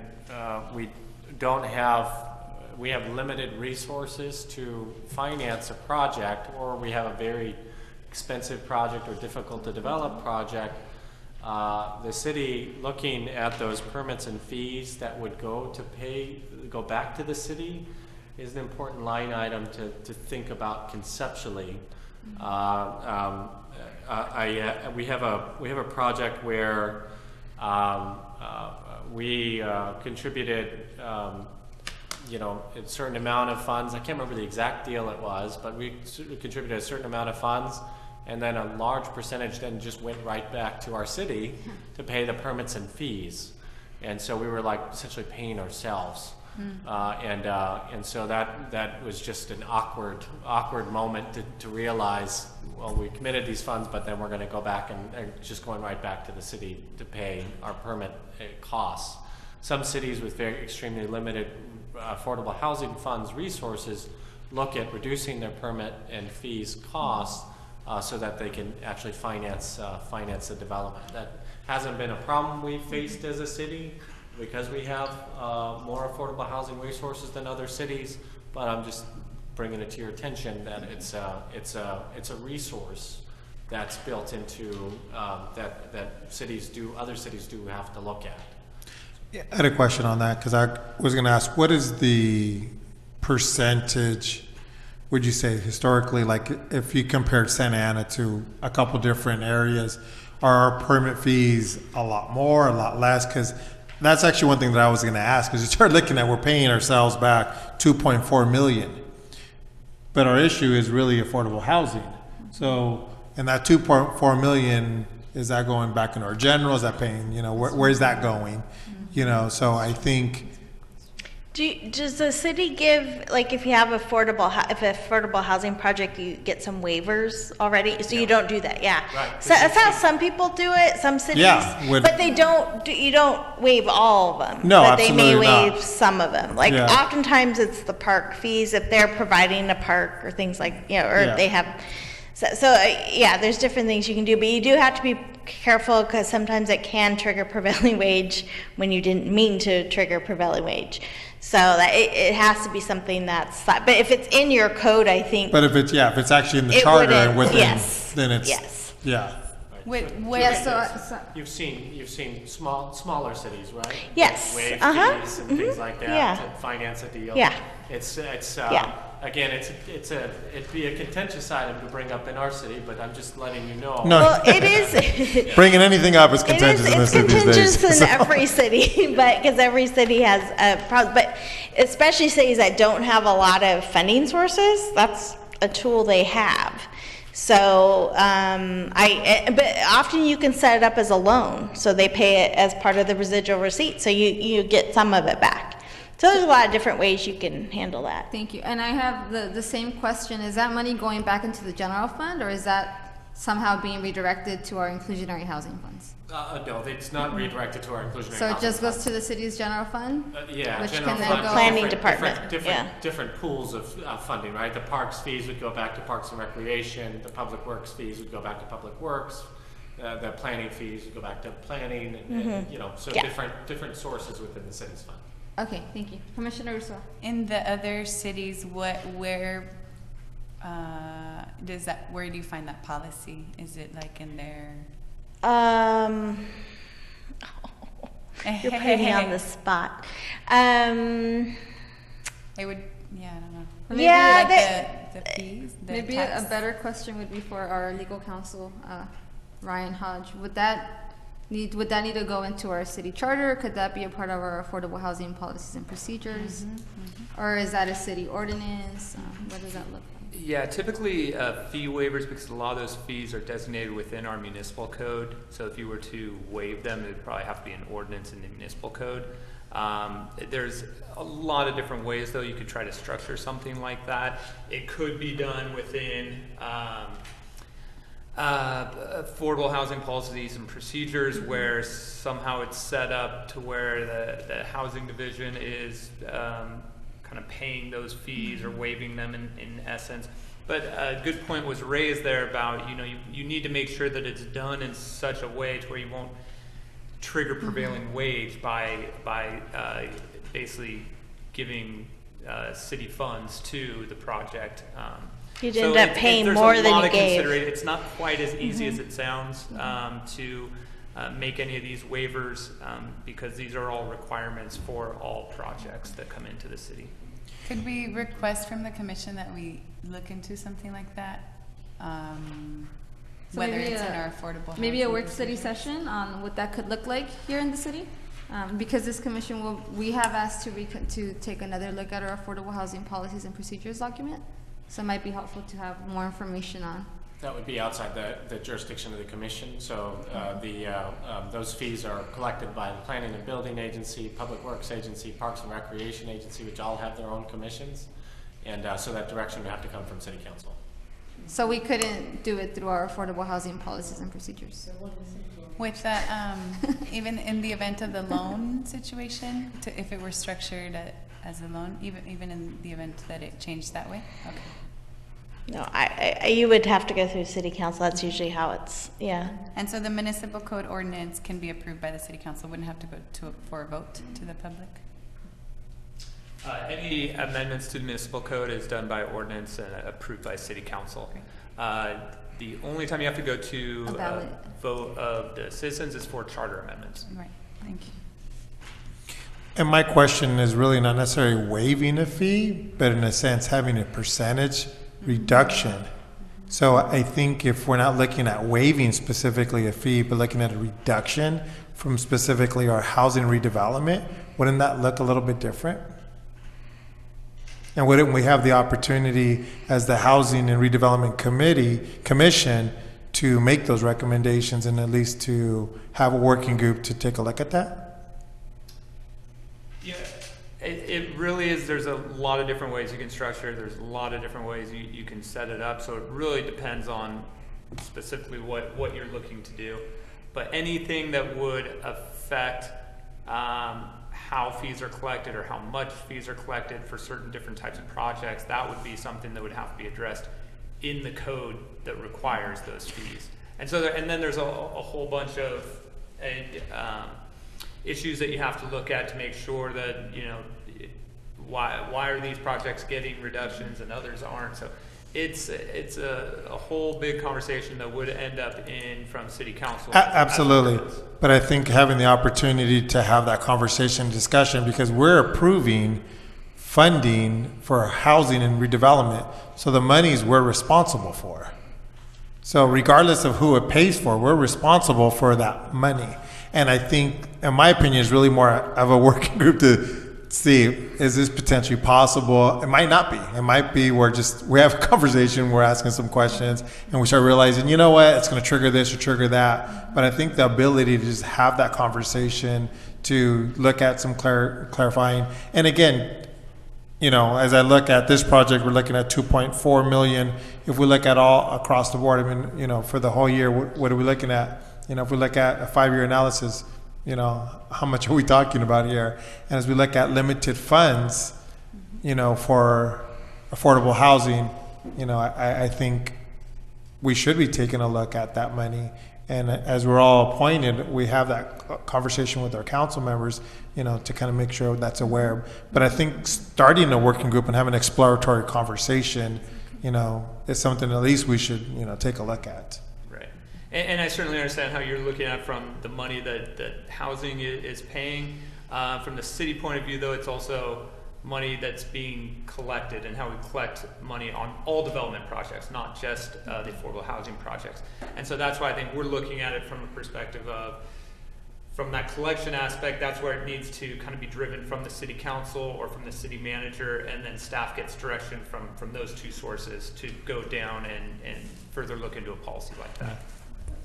So I have one more question on this, unless anyone else has additional questions. So what we've heard is that this has to be an ordinance in the municipal code. Is this something that could be embedded into our housing opportunity ordinance, especially when it's those funds from our inclusionary housing fund that are being committed? The inclusionary housing ordinance doesn't have anything to do with the permits and fees collected for development projects. So it wouldn't be applicable to that ordinance. Okay. So it couldn't be embedded in there? No. Okay, thank you. Chair Go ahead, Commissioner Ramos, Carter. if I could just make a comment that this money is not free. There are costs to the city for what these fees are charged for. They have to pay people. They have to pay for the upkeep of the buildings. It's not free money to the city. They have costs, and that's what the purpose of the fees is to reimburse the city for their costs of doing the work. That's my comment. Thank you for your comments, Commissioner Tardif. So I would also add that you'll probably run into some opposition from those departments where the fees are paid to. It's not going to be easy. Yeah, thank you. Commissioner Rousseau? Yeah, I just want to say absolutely, I think it would be balancing out a whole balance. But I like the possibility of loaning that and being able to incentivize development in that way. And I know that that's not in our jurisdiction, but definitely a conversation worth exploring in our capacity. But I understand that that would have to come from the direction of our council, so perhaps for us to be in communication with the council members that appointed us.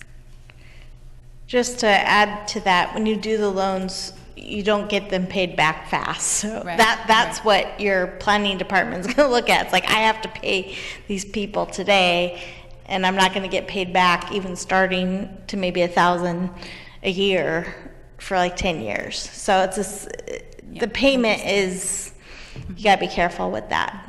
Thank you. Don't oversell, is what I'm trying to say. Okay, just real fast, the financing costs. You have, so like, you got to pay for the construction loans and all, and the fees for all that. If it's tax exempt bond, which is what this project is, they usually have higher fees than regular conventional loans, but you also get a lower interest rate. The one thing to pay attention to is the capitalized reserves, because especially if you have a lot of project-based vouchers in a project, that contract is only for 15 years. And there is no guarantee that that program will be around forever. And I always want to make this very clear, because if for some reason HUD cuts that project or cuts the amount of project-based vouchers the city can give, it may be in 15 years, those will go away. Well, at that point, you're going to not be able to support the operating costs at that point. So usually you put in some sort of like a operating reserve, or they call it a transition reserve. So it gives you a year to kind of figure out how to deal with that if you don't get that contract renewed. Most projects, I mean, I've been working in Anaheim, they've been able to renew all the ones that they wanted to. There are some that they've determined didn't need it, that they could end up surviving without it. And they just made a few changes to some of the affordability restrictions and things like that, and it was able to survive without it. So then they could use those vouchers on a different project. So just keep that in mind. And sometimes that transition, if you have a lot of 30% income in a project, the lender's going to want you to restrict or to have a pretty big transition reserve. The other thing is they may say, we're only going to lend you on this project for 15 years. And so that means that if those go away, you're going to get a lot smaller loan. So anyway, there's a lot of different things that happen, and those vouchers, it looks good in the first 15 years, but you got to keep in mind that there is no guarantee then things could change in the city and what direction they want to go and things like that. So if you see a large transition reserve, I'm thinking it's probably well worth it. As long as there's controls in the agreement on how it's used and where it needs to be invested and that sort of thing. But it really could be a disaster for a project if that's not thought about. What does Series A and Series B refer to? That would be for a tax exempt bond. They sell off the bonds in different series, so sometimes they'll have different terms for them. Sometimes they'll get a bond allocation for a certain amount, and then as time goes on, costs go up, they need to get a bigger loan. And it will be, they can maybe leverage those project-based vouchers because they can get more money. So that will be a different layer that they'll sell off that they didn't anticipate at the beginning. So there's a lot of reasons why, but that's usually what it is. So it's tax exempt bonds, but it's just different layers. So Julie, if you could expand on that. So the Series A, $1.1 million, that was as a result of the 8 project-based vouchers that the the Housing Authority committed to this project over a 20-year period, right? No, the smaller amount is usually what it would be if they're just whatever those 30%. So like, let's say the project-based vouchers weren't there. So it could support $1.3 million. But with the project-based vouchers, you can get another $34 million. See, that's how valuable those project-based vouchers. I'm not sure because I haven't seen this, but that's usually how this is set up.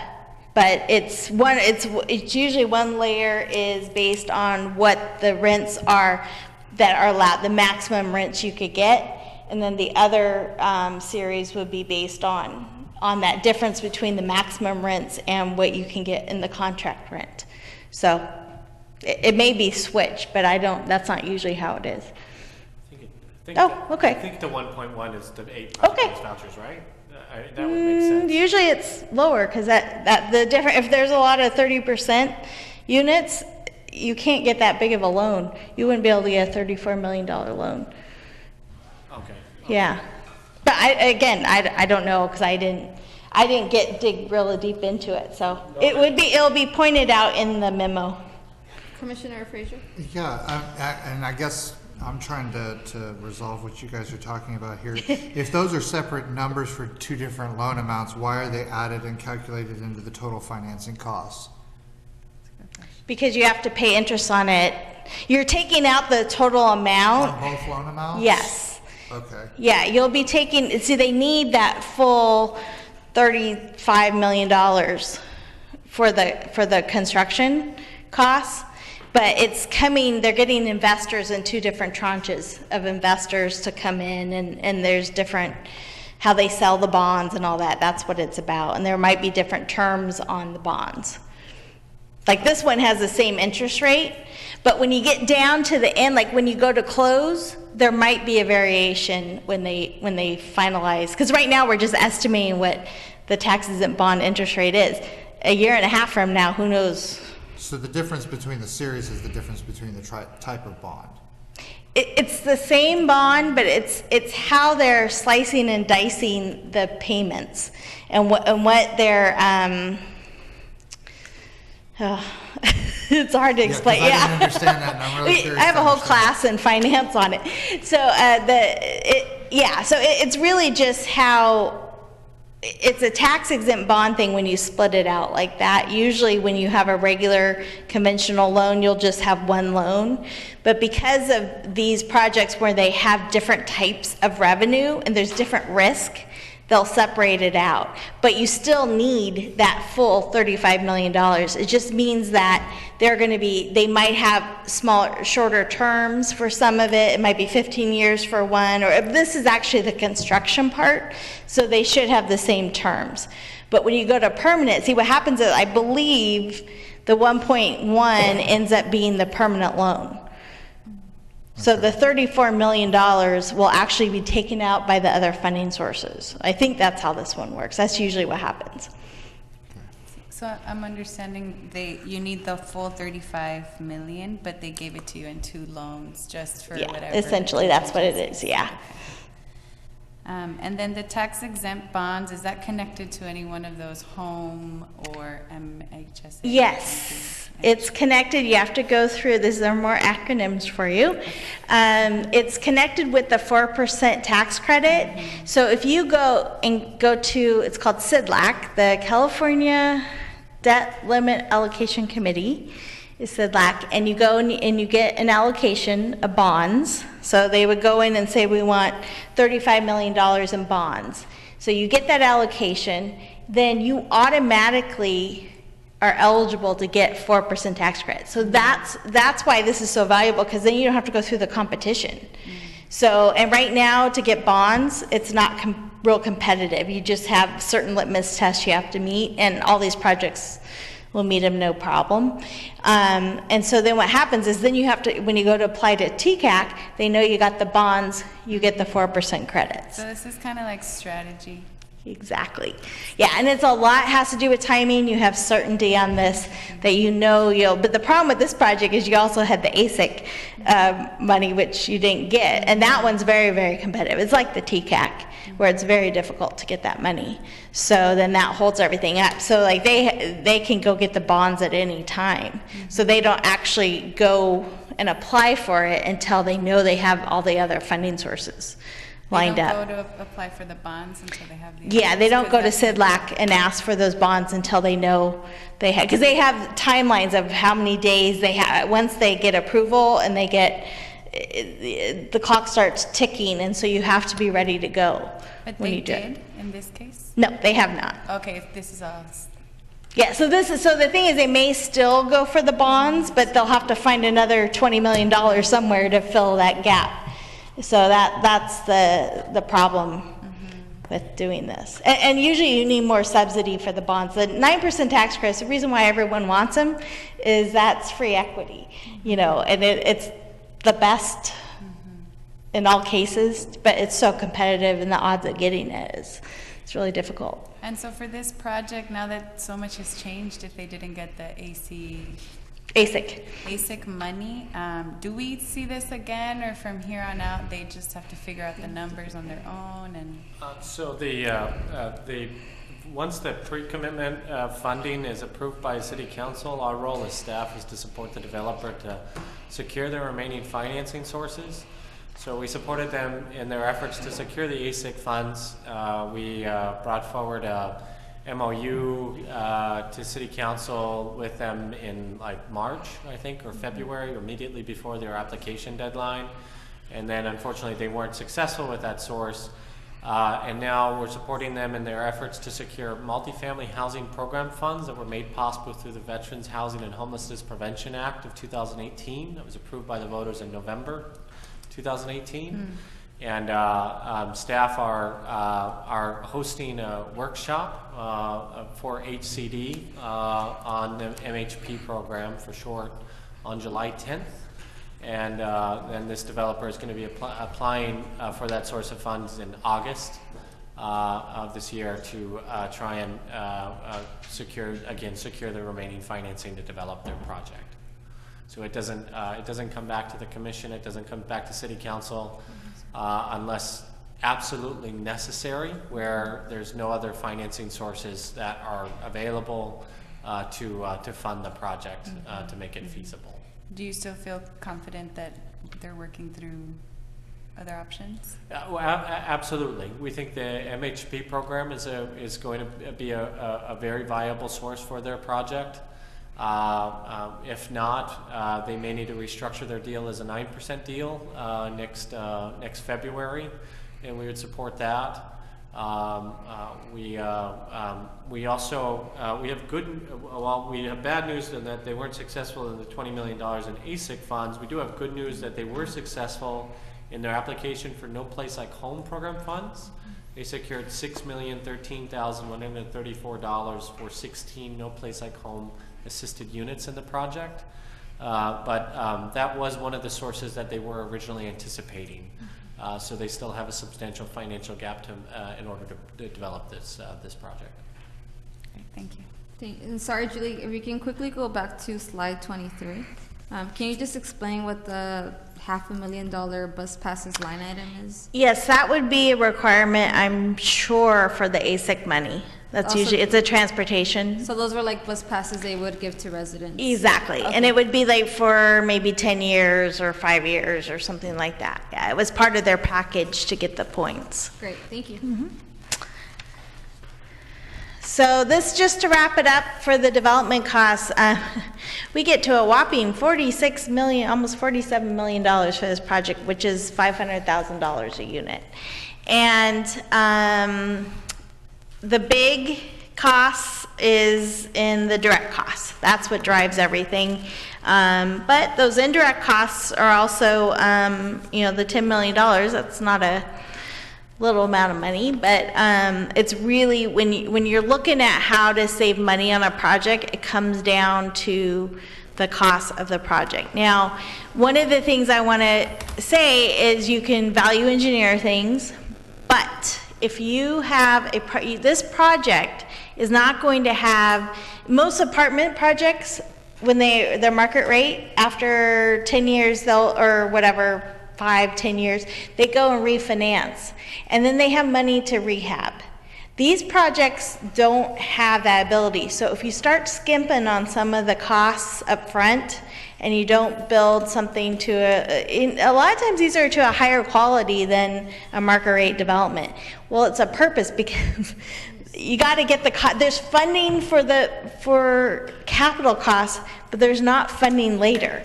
So that's what they have to play, and it's in your best interest to make sure these projects they have restrictions for 55 years, so they need to stay where, I mean, there will be some rehab during that time too, but you want to, for the city, you want to make sure that it's a good project, because you will be the ones that will deal with people coming in saying that project is not looking too great, or things are falling apart and all that.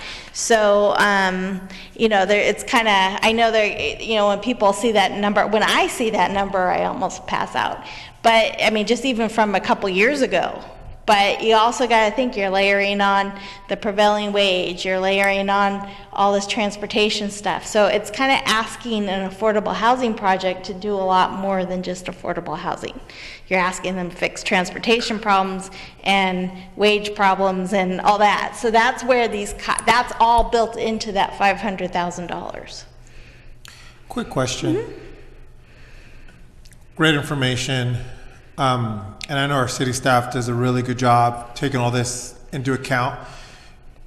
Is there a rubric, or is there kind of a grid that city staff kind of, takes a look at, all of these projects before they come to us?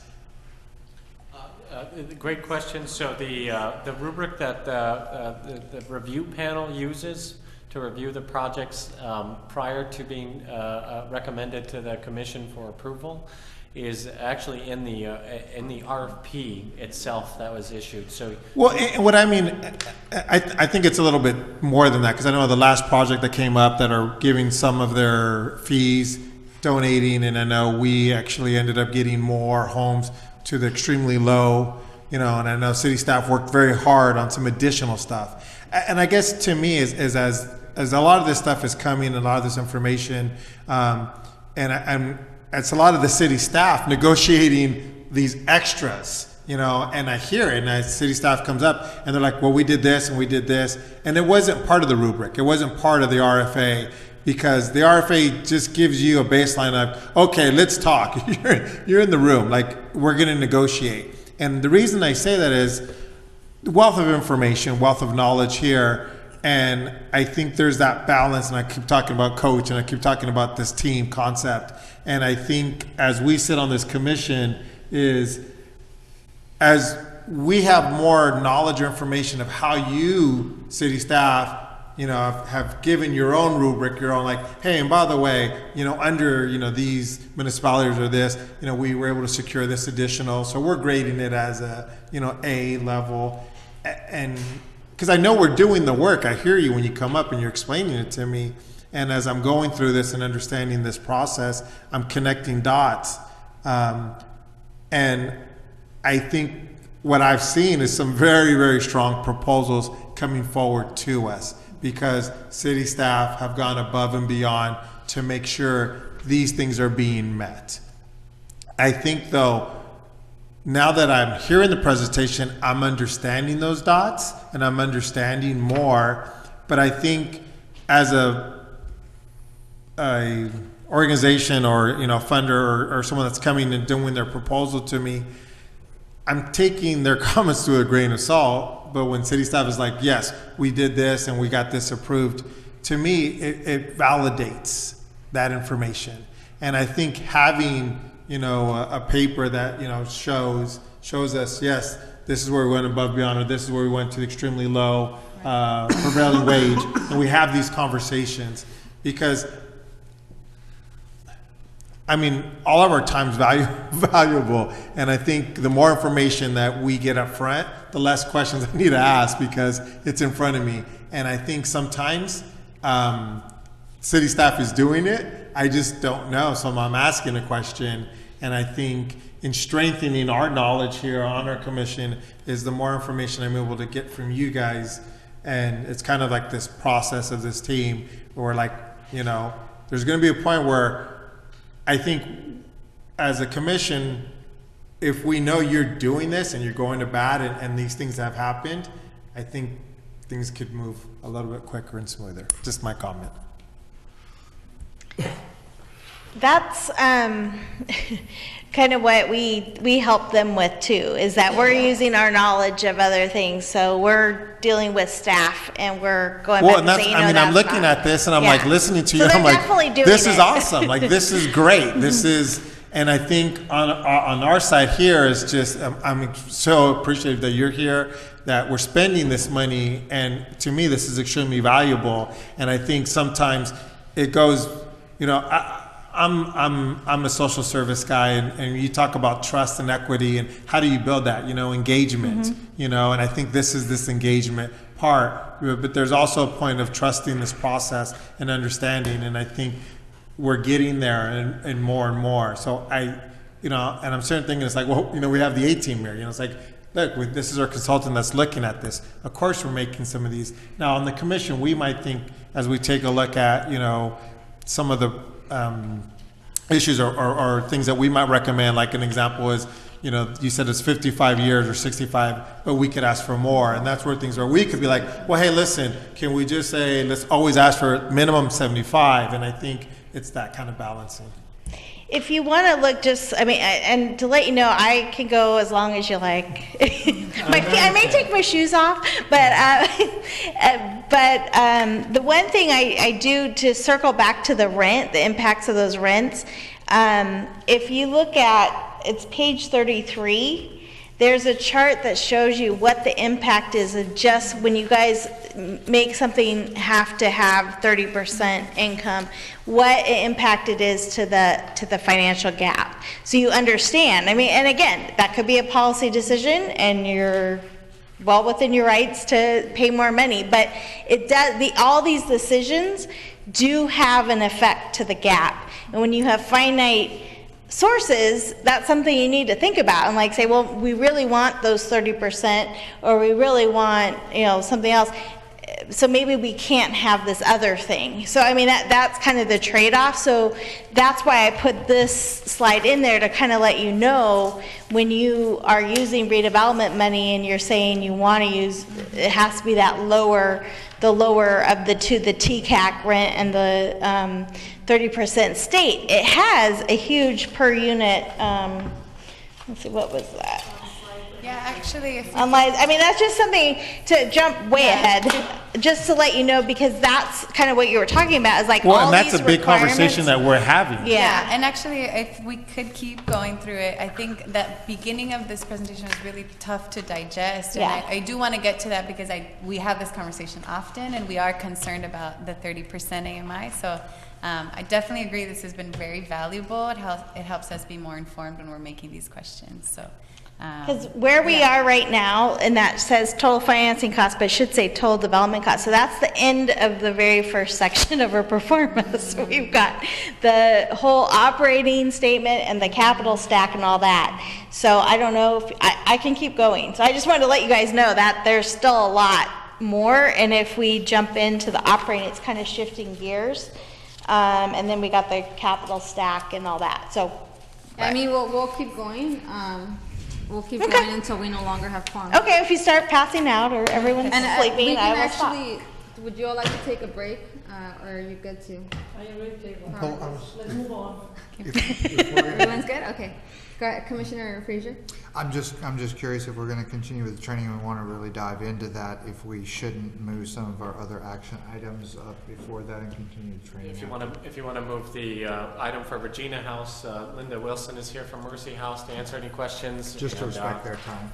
Thank you, Commissioner Frazier, for that recommendation. Do I need a motion for that, or can I just go ahead and you pause could, the work study session and Yes. reorder exactly. the agenda? We'll put a pause on the work study and then go to the other items on the calendar. Great, thank you. So I'm gonna put a pause Oh, I to can our go work sit study down session. and rest my feet. Yes, go ahead. Thank you so much, Julie. Thank you so much. We're not gonna consider Consider matters under the business calendar. The first item on the business calendar is item number 6, First Amendment to Regina House Loan Agreement and Affordable Housing Covenants. Will staff report on the matter? Yes, so this item is quite straightforward.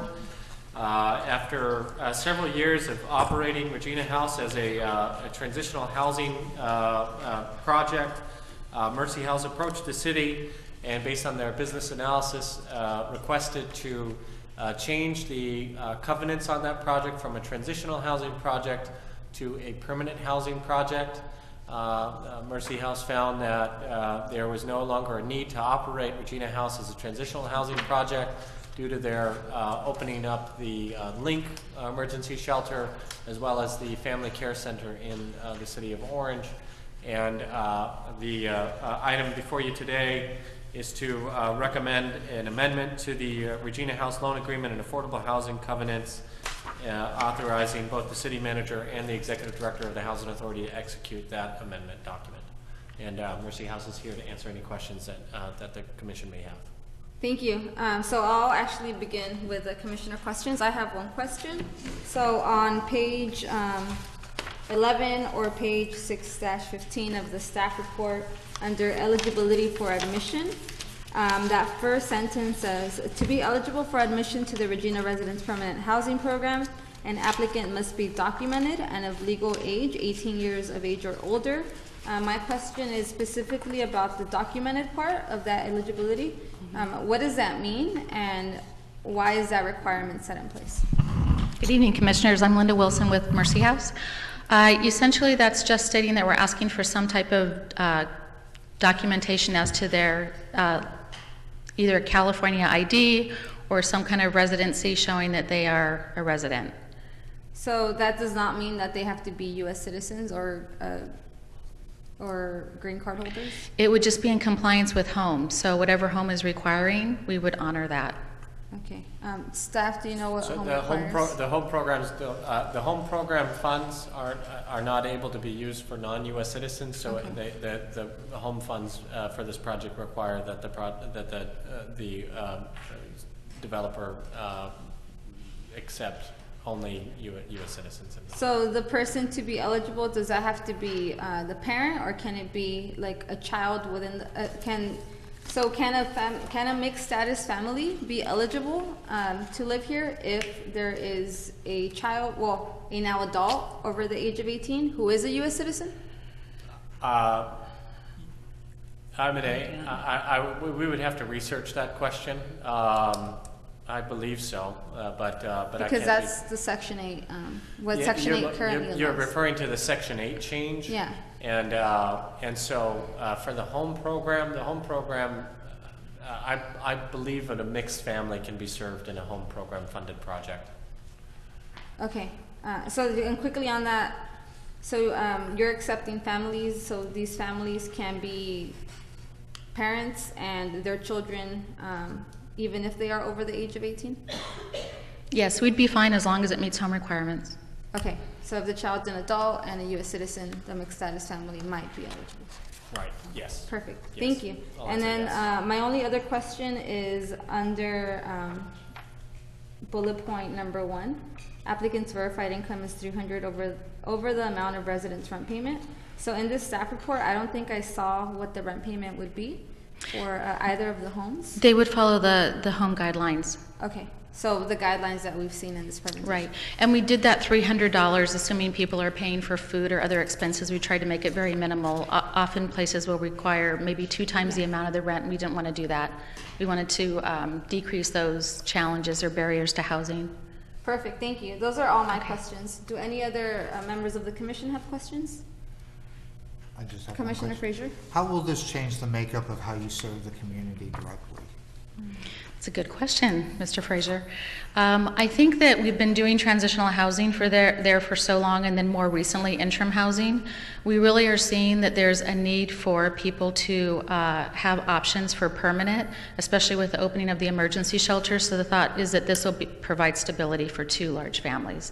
So as opposed to having to come in and move out, they can stay as long as they're able to and as long as they desire to, and it remains affordable.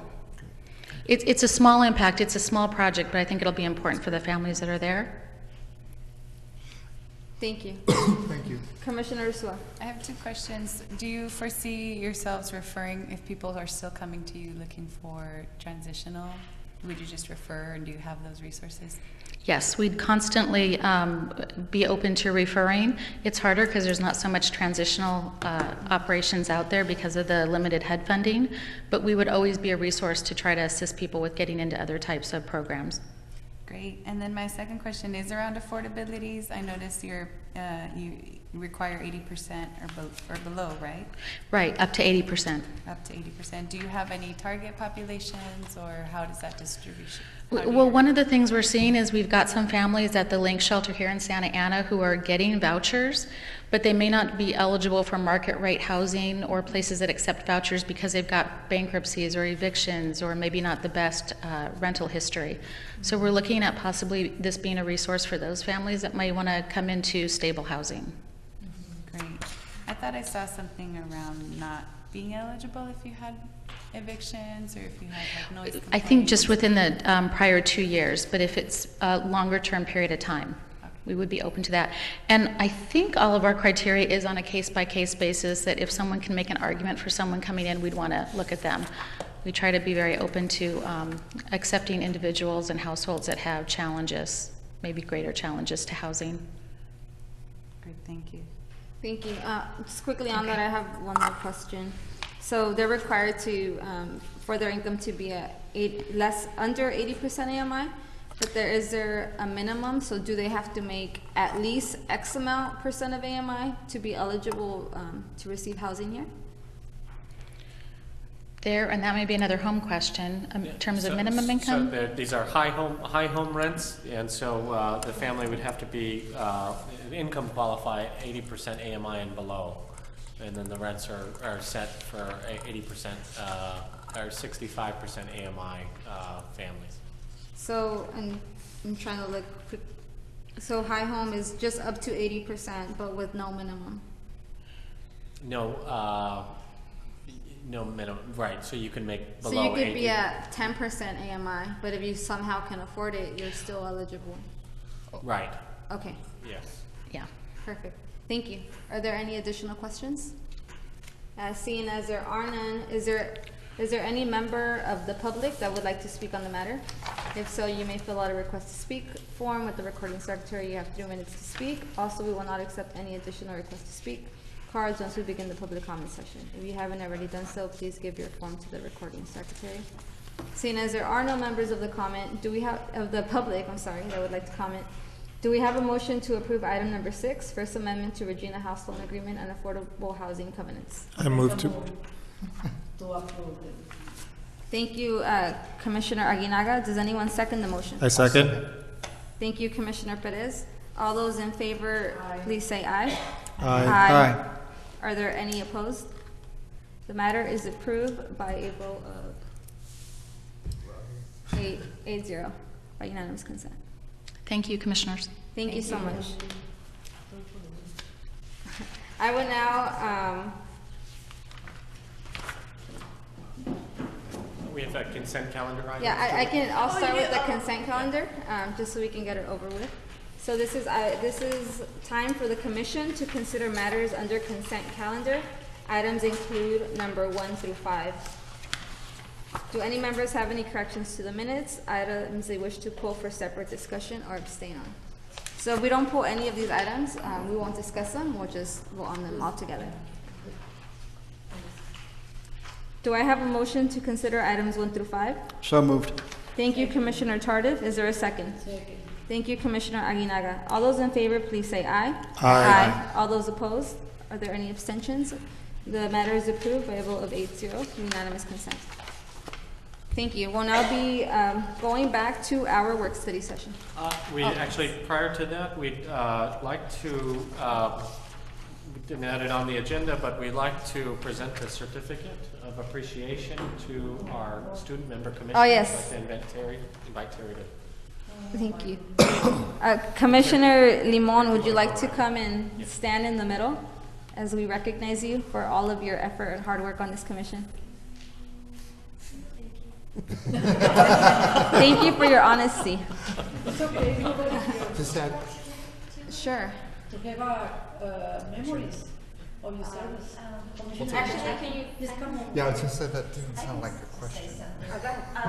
We just wanted to recognize you on your last evening at the commission, and we've appreciated your year worth of service. I don't know if any of the commissioners wanted to say anything, but we have this beautiful certificate of recognition that we're going to be giving, that the mayor has signed, as well as all of the council members for the city of Santa Ana. So it is awarded to you for your recognitions of sitting on this commission, and we do appreciate it. Thank you, and I would actually like to encourage our commissioners to give our outgoing student commissioner a few words of encouragement. She will be starting school very soon, and she's not graduated high school. Commissioner Aguinaga. No, I think that it's very wonderful to have young people to volunteer and, you know, just learning of what we're doing. Would you like to take a picture with the certificate? So you have a memories of your service? And the entire commission? I take a picture. Or you want to do it? Can we also, please, Yeah, if we're all gonna be in it. Yeah, we all want to be there. this will be our stretching break. Our stretching break. Where? Yeah, right. Here in the front, please.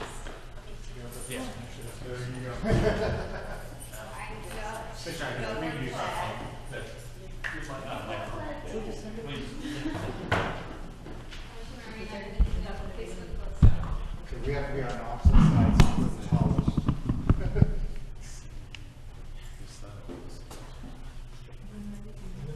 Would any of our staff members like to join the picture? Judson? Appropriate for the commission. Yeah.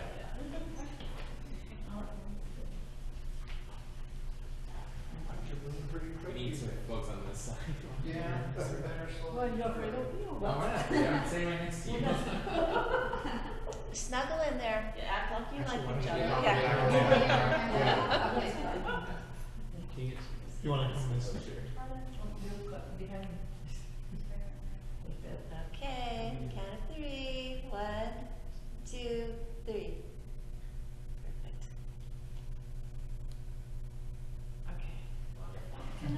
Would you like to say a few words? I would like the staff to come forward and take a picture with us. Oh, sure.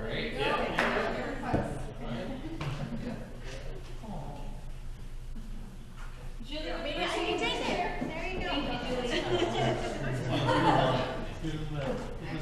As I say, we hired there was an intern in Anaheim that started out in high school. She had braces and didn't have a driver's license, and she's now has a full-time job at Anaheim in economic development and got a scholarship to college. So yeah. Okay, 1, 2, 3. Okay. thank you, Julie.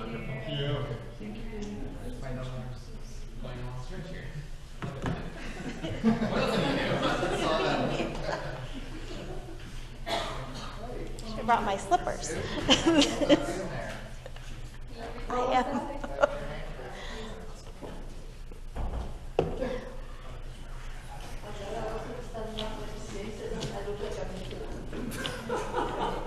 That's not an appropriate word.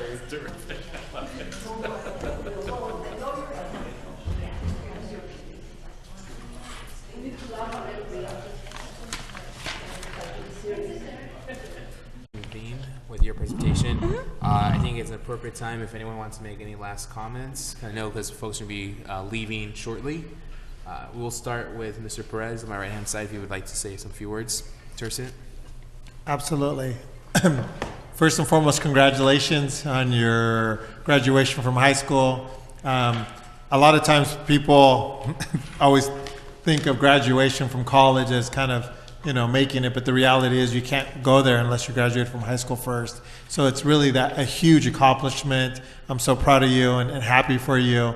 And just dive into college, dive into those experiences, and know that you have friends here and people here to support you. And a lot of us that have gone through college to understand the ups and downs. So please feel free to reach out to any of us, and congratulations. Commissioner Iglesias. Aguinaga. Excuse me? I'm so sorry. I think I already speak, and I wish you the best. Thank you. And you always can count on us. Congratulations, and keep going. Like Commissioner Fraser, dive in. Thank you. Commissioner Frazier? I just want to thank you for your contribution. You know, you don't get, as you age, you find that the opportunities that you have being age sometimes are limited. So the earlier that you can take advantage of those opportunities, the better. So I'm really glad that you had the opportunity to be engaged with this at the city level and take that experience with you to college as well. Thank you. Commissioner Ursula? Same, just congratulations. And I know it must not be easy too. I think it's a good attempt to have, you know, it's a good effort to have a youth position. But often, if you know, it could be an intimidating space as well. So I just want to commend you for being, you know, here and present, and hopefully it was a good experience. And then just, you know, good luck on your journey, and I hope you will. You know, keep that in mind. You can come back and apply for opportunities at the city with your experience. Thank you, Commissioner Ursula. Vice Chair Santana? For Commission 1, I'm going to keep it very simple. You know, this is a very important decisions and that you have been able to participate in, and it affects people's lives. And just know that with public service, it's important because we want to make sure that as a commissioner, folks are in our city are kind of being derailed here, but this is a very important issue, housing. So just, you know, stick to what you're passionate about, and you will do well. Thank you, Vice Chair Santana. And Commissioner Limon, just congratulations on everything you've accomplished. So I was actually one of the interviewers in her senior exit interview at Santana High School, which is a very small world. And I was able to see everything that Commissioner Limon has accomplished in her 4 years at Santana High School and in the community. She's a very hard worker, so I'm not surprised whatsoever that she was nominated to serve in this role. So just thank you for all of your time. You've grown a lot in your time on this commission, where you would come and not ask any questions, and now you're directing staff to join you in your picture. So just congratulations, and just keep going. I think you're going to accomplish a lot. Commissioner Tardif. Congratulations, Commissioner Limon, and thank you for your service on the commission. Would you like to say anything, or you can also do it later if you'd like? I would like to do it later. Okay. Thank you, Commissioner Limon. So we will reconvene now with our work study session. Okay, we're now on to the next section of a performa, and this is different than, so we're on slide 25. 13 for us. Oh, okay.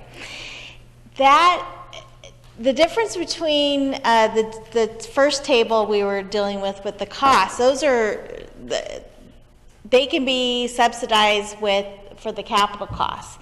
So with funding sources, so they're one-time costs, and you estimate them. They're set. They will change a little bit here and there, and sometimes if funding sources go away, it could have a big change and things like that.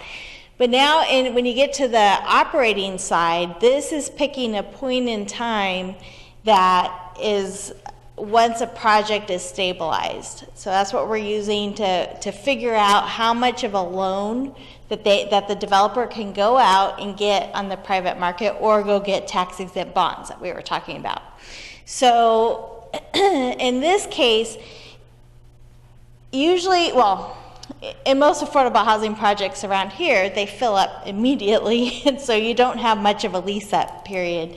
But usually that first year, there's some, you're not maximizing your rental income, and you maybe have a partial year or things like that. So it's not the total amount of operating expenses.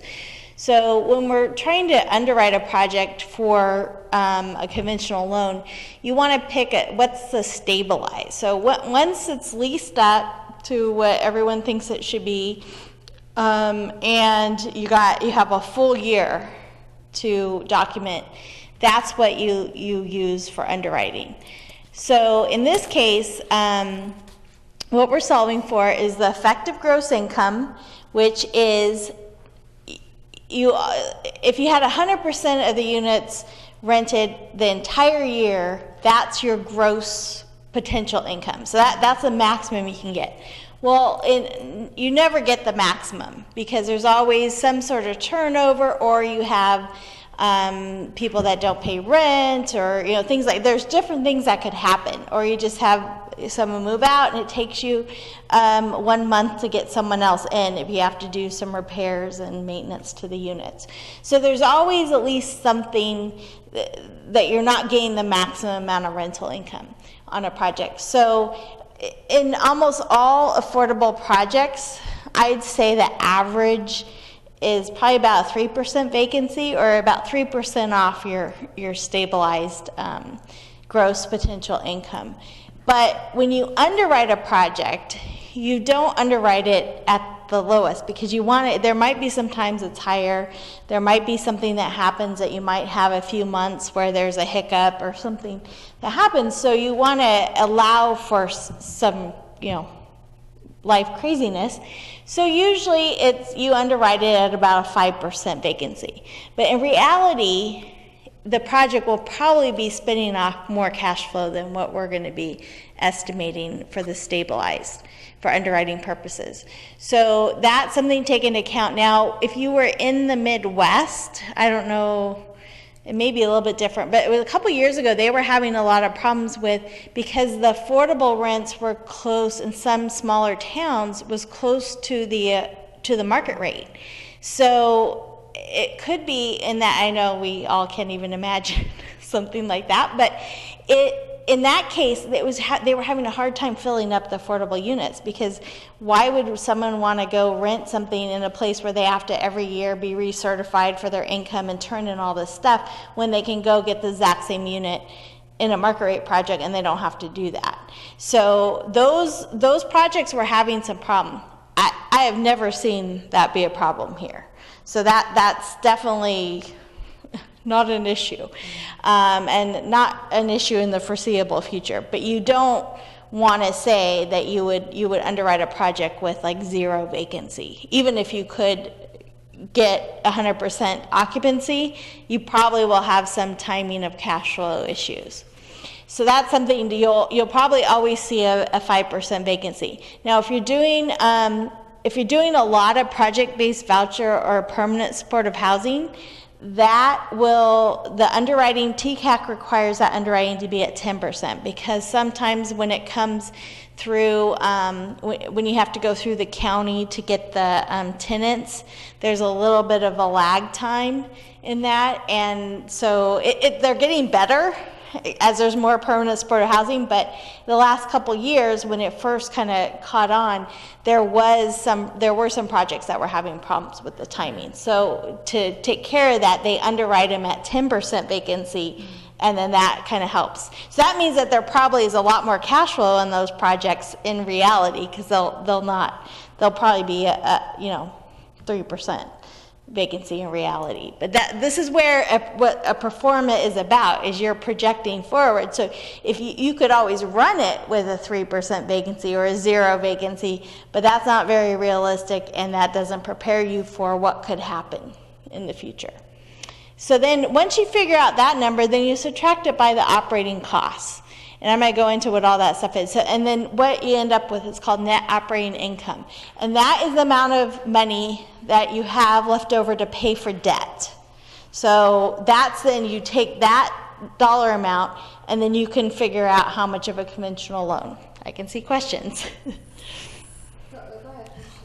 When you do this pro forma, what would you say is a healthy percentage of unoccupied rental?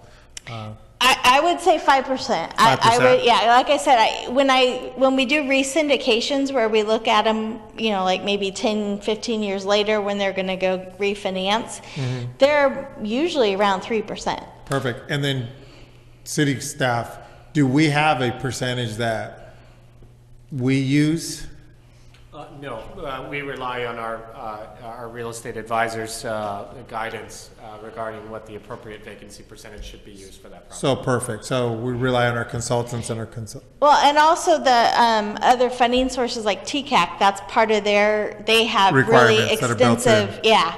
So to get tax credits, you have to underwrite it to that.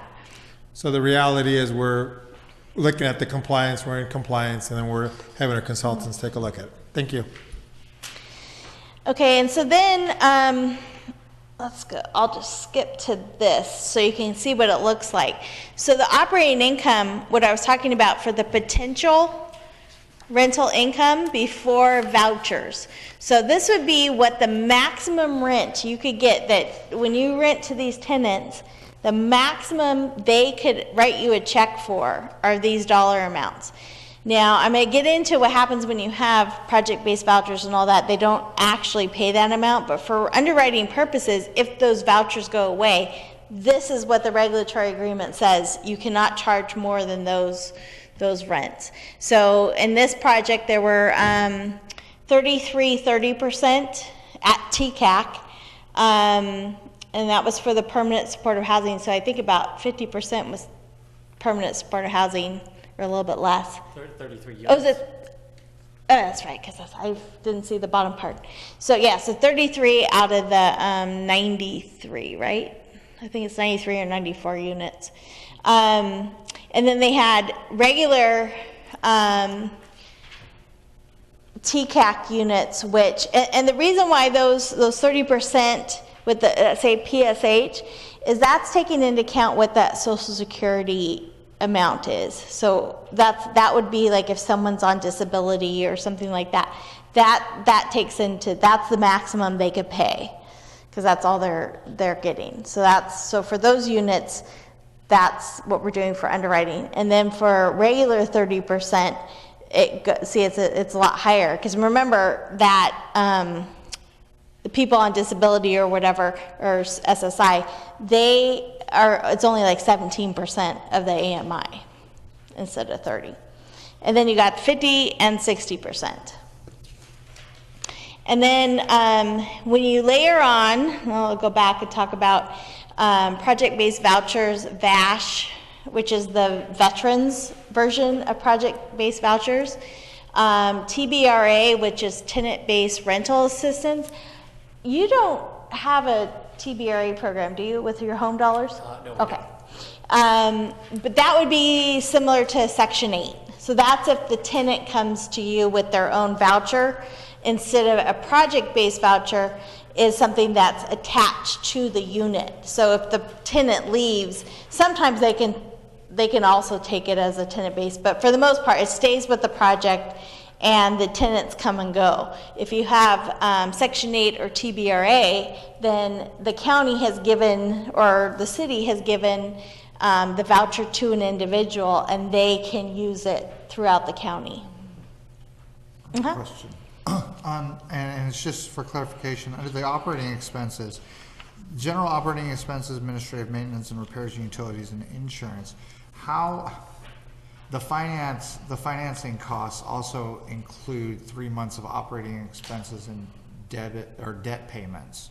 Are those two different dollars there, or is it a portion? Oh, you're talking about up in the development costs, Yeah. the reserve? Yeah. What that is when we get to the operating expenses. So if you look here where I add up all the operating expenses, so it totals, this also, it should say total operating expenses, $871,000. What that reserve did is it took $871,500 divided by 12, so you got the monthly expenses, and then you take whatever the debt service payment is, the monthly, and you add those together and multiply it by 3 months. And that gives you your financing costs. That would give you the operating reserve. So that means that you would have enough in a reserve fund to cover 3 months if you had negative cash flow, if something happened. So you'd be able to pay your dets for 3 months, and you'd be able to pay your operating expenses. Okay, because it's for 3 months of operating expenses and debt payments is 517,000. I'm just trying to resolve that number through both charts. Well, you have to, because that's an annual amount, the 870. So you divide that by 12 to get it to a monthly. And then the debt service payment is a few more slides later. You divide that by 12. And then you have a total amount, that's a monthly amount. And then you multiply that by 3 months. Okay. And then that gives you what the reserve is. Okay.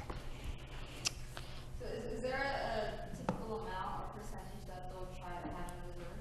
Like what I was saying, I would say 6 months is probably more common. It depends on your lender, and it also depends on some of the funding sources. Like some of the state funding sources will say what the minimum you should have in reserve. So it just kind of depends on what's going on and the product type. Like your typical affordable housing, 3 months would be fine. But once you get up to having others, you know, like a lot of project-based vouchers, you would probably want to up that some. Or you can pay into it later, maybe not subsidize it all up front. You can have part of your residual receipts go to a fund or something. There's a lot of different options on how you can handle it. So, the operating expenses, this is what the landlord pays. So then you also have, remember I talked about the utilities and things that the tenant pays? That amount is sometimes covered by the landlord, especially if it's a lot of people down at 30% level, because like I said, you start, you know, you have $100 a month for utilities, you pretty much wipe out the whole rental payment. So it also, and then you end up having a problem where people get their electricity turned on and you know, so it just causes a whole other bunch of problems. So they may just decide to pay all that themselves.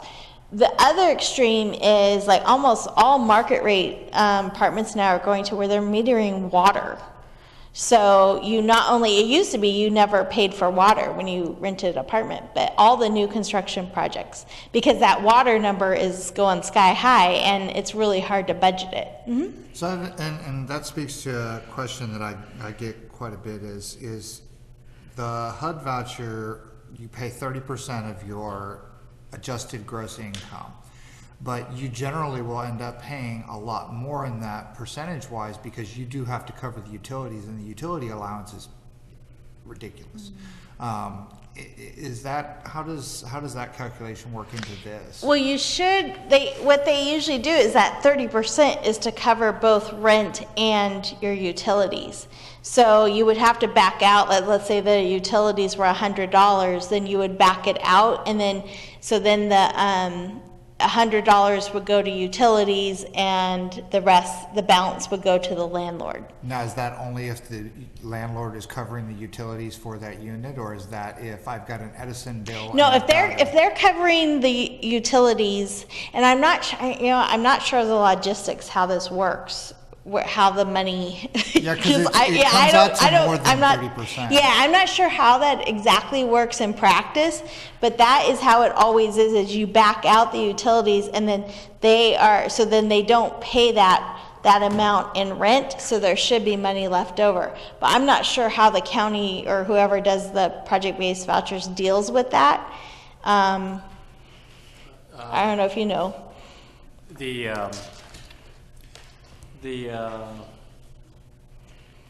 contract rent per unit, right, is calculated for that project-based voucher assisted unit. Right. Okay, and then when a tenant is qualified, an applicant is qualified for that unit, we take their annual adjusted income, and we'll take 30% of that annual adjusted income. And in that calculation of how much they will be responsible to pay for their tenant portion, it takes into consideration the utility allowance for that assisted unit, and so it's factored into the tenant rent, and then the difference between the tenant rent and the contract rent approved for that unit is the amount of housing assistance that the housing authority pays. So the landlord gets the same, they get the contract amount, which is like market rate. So to them, it doesn't matter. It's just how much the check the tenant has to pay to the landlord. So he's saying it's less by $100, so then they have $100 more to pay for their utilities. And this is just an anecdote, but a resident who is well below 80% of the AMI, who is responsible for a very small portion of their rent, who also is supposed to have the utilities turned on in their name, who may get a check from the housing authority for $2 a month. That's all the calculations that you've done to ensure that they can keep the lights on as well as pay their rent at that 30%, or? No, there's not, what he's saying is that it's taken into account when they figure out how much they're paying. So they're not having to pay the whole 30% of their household income. They're not writing a check for 30%. It's 30% minus $100. That means they still have $100 that they can then go use for utilities. So they're actually paying, and they're responsible for the utilities. Unless the landlord pays it all, then then they would have to pay the full 30%. Okay, thank you. Okay, so general operating expenses, again, includes administrative costs for, if they have to get, the property managers need to get, legal counsel, or just, having someone on staff and all that. It's all wrapped up into those costs. Repairs and maintenance, that's a line item I always look at because I think that's very important on these projects. Utilities, more and more of these projects are using solar, or they're dealing with getting like different things for water that cuts water costs, or having landscaping that doesn't require so much water. So that they're trying to control that. But I can tell you that that's usually, if the utilities can end up being a real problem if they go out of sight. Property taxes, if it has a nonprofit attached to it, they can get the exemption, but they still have to pay those like some bond payments and things like that will go on it. They're not exempt from that, but they won't have to pay the 1% property tax. If it's if it's not a nonprofit, they can't get the exemption, then the value is based on the affordable project. So it would be a lower assessed value than it would be. It wouldn't be assessed as a market rate, so they do get that benefit, as long as there are affordability covenants on it. Social services, now this gets to be a little tricky. If you're doing tax credits, you have to provide some sort of on-site services, so that there will be some sort of line item, but it's usually not. It could even be like, $25,000. And what they'll do is they'll have someone that comes a couple times a week, so it's not like a full-time person in charge of activities and all that. But if you're doing permanent supportive housing, then that gets to be a huge number, because you have caseworkers that follow people. They're there at the property, and there's usually space set up for them. And I just have a question about that. So I know that there's a ratio for that. Typically, what is this standard? Yeah. I've been dealing in LA, and they can't seem to get their own. I can't figure out what it is. So, yeah. Yeah, and what makes it confusing, like in LA, and I gotta say, I don't really know what Orange County's doing right now on supportive services. It depends, like if you have a VASH voucher, then you're associated with the VA, so they're providing all those services, and you don't have to come up with the money. So a lot of times your other funding sources will cover the supportive services, so you don't have to actually put it in your project, in your operating expenses. But the problem with that is if you don't, it's usually for like 10 years or 15 years, and if you don't get renewed, it's the same thing with project-based vouchers. You're not going to have the project won't be able to support usually that kind of level of services. So you got to keep that in mind, that this project could, after that initial period, it may not be able to support the same level of services. So you need to factor that in and plan for it, and having the reserves and having different things. And then who knows, there may be other funding sources out there later on. So anyway, so that it really depends on who the population is and what kind of services are being provided and what funding sources you're teaming with. Some of it will provide you, like as I show here, you can also do an operating subsidy, so it's not actually attached to the units. It will give you cash to cover different costs. And especially if you have a lot of 30%, oftentimes that level of affordability won't cover all those costs. Like if you just said you wanted 100% 30%, it wouldn't cover the operating expenses to run a typical apartment building. You would have to have project-based vouchers or an operating subsidy, and then you would also want to build in that if those subsidies go away, you can bump up the affordability to like 50 or 60% because you wouldn't be able to support the project. So you got to think about that when you're putting these restrictions on. It's not just for today, because it may work today. You know, the project will be around, and your name Santa Ana will be associated with it forever. So even if your money, you've been paid off and you don't have a loan on it, they'll come back to you. So you want to make sure that these projects can stay afloat, 20 years from now. Mm-hmm. Julie, I got to sneak on out, but I just wanted to say thank you very much. Very You're informative. Love the presentation, and thank you, staff. And I really love the partnership and the collaboration across the board. So thank you. Okay. And I wonder to your point, because Mercy House, we just voted on changing their transitional housing to permanent supportive housing. Well, now that's going to put an additional tax on their case managers for their other permanent housing with supportive. So I guess to that point is what are the requirements for them when they're still using our funds, but now they're taxing their caseworkers? What is the average limitation on that? Well, it depends on the other funding sources. They must be getting some other funding sources to do that, because, like I said, the funding sources you use for permanent supportive housing is different than you would for a shelter or some sort of transitional. So that's where the definitions of what you're doing comes into play. Okay. And so that they probably got something from the county or something, and that will say what they have to do. Okay. So it varies. It depends on, like I said, the subsidy and all that.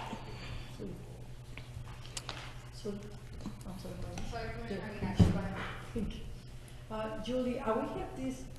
Jason, are we have this on the email? We could email you the presentation. I would love to have this in my file. Sure. Mm-hmm. Yeah. To have time to, it'll be wonderful with the explanation that you give us. Having this in our file. Yeah. Yeah, right.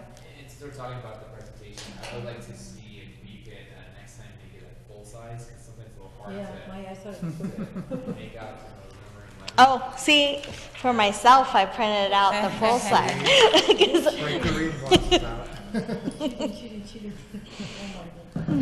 Yeah. Who's gonna pay for my? I know. Well, that's my transitional lenses are not working. Yeah, there you go. I'll be going to the Mercy House.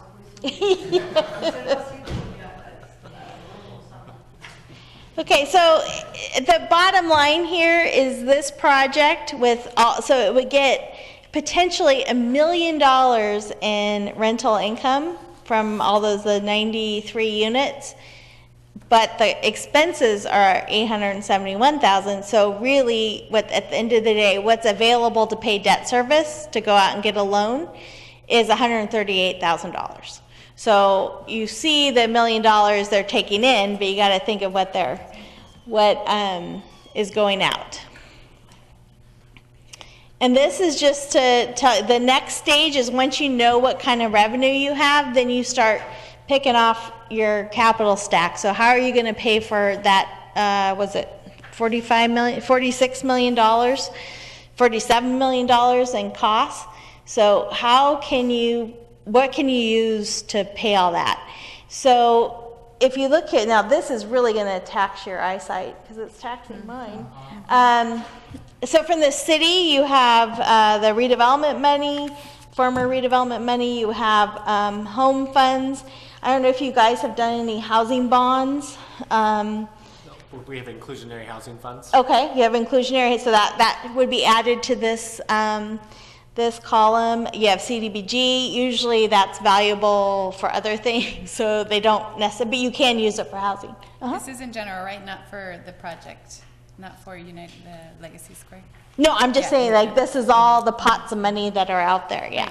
And then you have your housing authority, which has PBV, so project-based vouchers, and Section 8 that goes to the tenants, and then they also have home funds. I'm not sure how the city, if the home funds are with the authority or with the city. Yeah, no home funds Yeah. for the housing authority. Okay. Yeah. And then you have the county, and they have home funds also. So you potentially get home funding from 4 different entities. But you're limited to the amount that you can. So like you can maybe pull them together, and then sometimes the county will say if you're an entitlement city, you can apply for the home funds. I'm not sure about Orange County, but I know in LA you get scored way low if you're in the city of LA or one of the cities that gets their own home allocation. I mean, you can apply for it with the county, but you'll never win because your score is so low.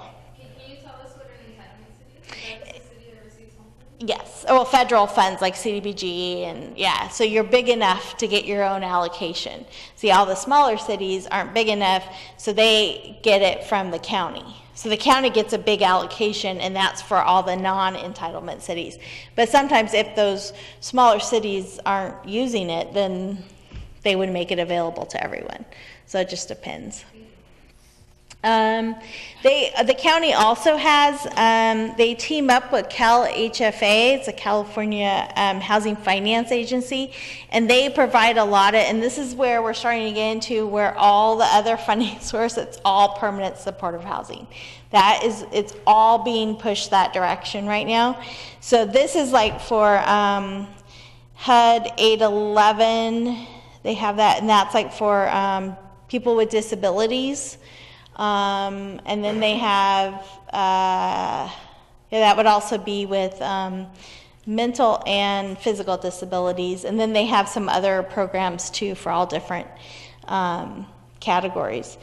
And so that they actually administer it through the county. So like CalHFA has this funding source, but they have the County of Orange will actually, you would apply to them. And then HCD, which is the state of California, has, all these different bond measures, have been producing a bunch of projects or a bunch of funding sources. So like MHP, multifamily housing program, got to remember my acronyms. That's the one that Judson had mentioned might take out the ASIC that they didn't win. Then No Place Like Home is MPLH. They got home funds also. VHHP is a veterans, and that usually is teamed up with the VASH vouchers, and so this is where then the VA is involved in providing the services. ASIC, the cap and trade, which is extremely competitive. The National Housing Trust Fund. This is a newer one. I have yet to see a project use it, but the state did get an allocation and they did release an RFP, but I don't know who's going for it, and I'm not sure what the I know it's also permanent supportive housing. It's all down at that level, but I'm not sure exactly how that one is different from some of the other projects. And they also do Section 811, and then all the propositions like the SB, the funds, all the different bond funds that they're doing, they're coming up with all different types of programs as they program the money for different categories. So they're an endless supply of funds, but typically what happens with those is you have to have prevailing wage. So it makes it more expensive. And they also are when you go to close, their money doesn't usually come in during construction.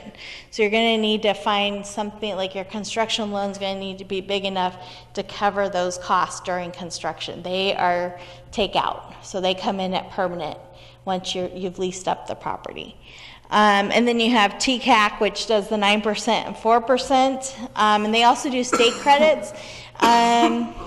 I haven't seen a whole bunch of projects using state credits, but sometimes strategically it's better to go for state credits than federal. And then you have SIDLAC, which is a tax exempt bond. So these are the funding sources, and then within each of them they have a bunch of different categories. So that's, get to know these acronyms. This is that timeline I was telling you about when all the funding sources happen. So you can see everything happens at the end of the year. So it's always crazy at the end of the year. It's, well actually, and it's in beginning, and the end of the year is when you're getting ready for the applications. So you're rushing to get all the city and other funding sources lined up. So oftentimes in December, it's hard because council will be dark but you're trying to get your final approvals before the January or whatever deadline. So that's why you need to keep this in mind, that a lot of them only have one funding round, and then 9% tax credits has two. But one is in the application's due in July, so that one's coming up. So that's why it's too late now. That you would never be, I mean, if you started now, you have to have your approvals already by now. Can you quickly explain the difference between 9% tax credits? Yes. So which allows you to have rents at the lower rate line? You can have lower at both of them, but 9% to be competitive, you usually need to be, on average, your rents need to be about 45%. So you could have some at 30, some at 60, even some up at 80. They now allow that, but your average to get the maximum points needs to be about 45%. That's what it averages out to. Now, when you do 4%, you're only required to, you have to have at least 20% at 50% or 40% at 60%. So usually people restrict it 100% to 60%, and that just covers everything. So that's typically, but like I said, there's other funding sources that will make it stricter. So that 60% isn't actually realized, but it's just for competition. Minor correction on the slide here. It contradicts what I said earlier. The MHP program funds. There is an application deadline coming up in August with the applications. Oh, did they add one? Yeah, it's. I went off their website. That's why we're hosting the workshop. Oh. On July 10th. Well, there you go. An application in their August. own website doesn't even show it. Yeah. They'll be. The awards are expected in November. Actually, that's what they're projecting. Yeah, it's usually about 3 to 4 months. Thank you for that correction. Okay, and then you can see that the tax exempt bonds and 4% tax credits they meet quarterly to approve them. So you have a lot more flexibility with that funding source because of the time, every 3 months you can go and get approval. What's the other one? No Place Like Home, that's the first allocation.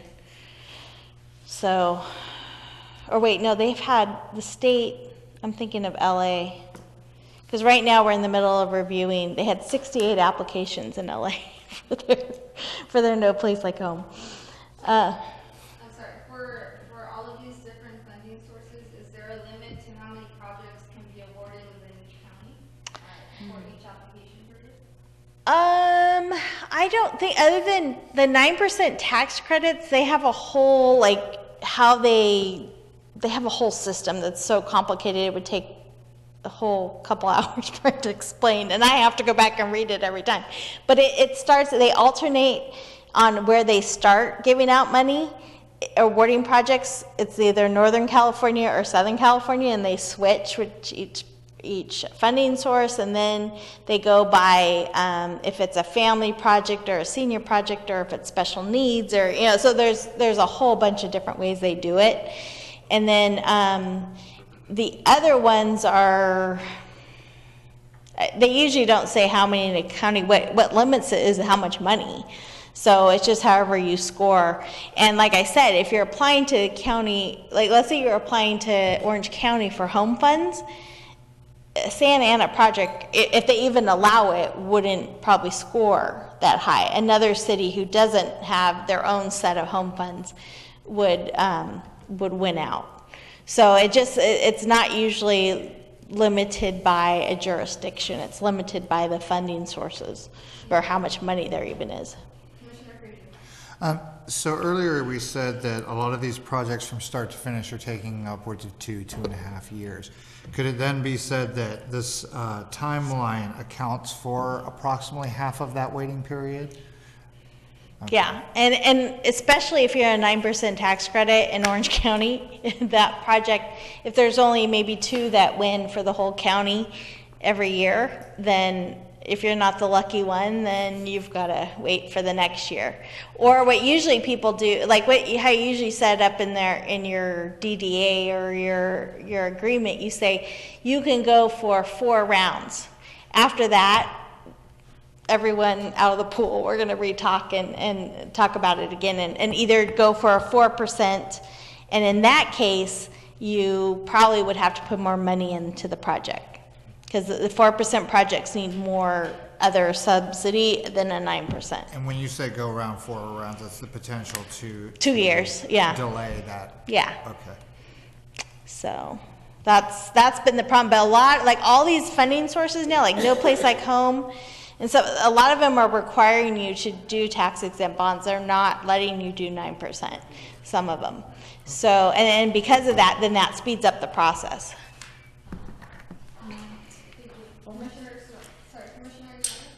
No, thank you. Yes, I will also have to go, but I did want to ask if it's possible to go to the impact of rent calculation differences. Sure. It's like There. two slides ahead. Okay, so what I did is I figured out if I ran it with the state rents at 30%, or I did the TCAP 30%. And I said, what is the difference in net operating income, and how does that affect the value? So the blue is change in value per unit. Hold on 1 second. If we lose quorum, then that would be the end of the meeting. Commissioner Vasquez is still here. He's in the restroom. Oh, okay, I okay. think we'll still have quorum with him after commissioners. But So she's gonna leave and she's- I'm gonna leave. Usually as well. Yeah. Can we just finish this last portion? Yeah, that'll be nice. If we can wrap it off or something. So we don't need that. It doesn't require quorum. Fantastic. Well, Oh, because we already. yeah, no, it's an agenda item, and we need quorum too. It's the lawyer talking. But we're able to finish the, Yeah, so if we can all wait a few minutes to just finish the section. Can I ask a question while we're waiting? What does that do if we lose quorum and we have to stop this presentation at that point? Do we have the option of continuing this presentation at another time? Or do we just lose the benefit of the rest of the presentation? Well, so if we lose quorum, then that would officially end the meeting, and you'll announce the end of the meeting. If you guys wanted to stay, I'd be fine to stay with you to continue on the presentation. Of the. But Ryan, Unofficial. Yeah. unofficially, it would just be us and KMA. Okay. Yeah. I still have a little bit more tea, so I can keep going. I just think for our investment that it's yeah. we need to take advantage of it. Continue, so Commissioner Swan and Commissioner Aguilera have to excuse themselves. And see the Commissioner standing. Yeah. Okay. No, I'm waiting for, Well, do you want me, we can just Yes, talk please. about this one? This would be great. Okay. Thank Yeah, what I did is, so I figured out, so the blue ones are how much of a decrease By using the state rents, it has on the value of the project. But what really affects the gap is the green one, which is the change in the debt. So this is how much of an impact it means you can get a smaller loan.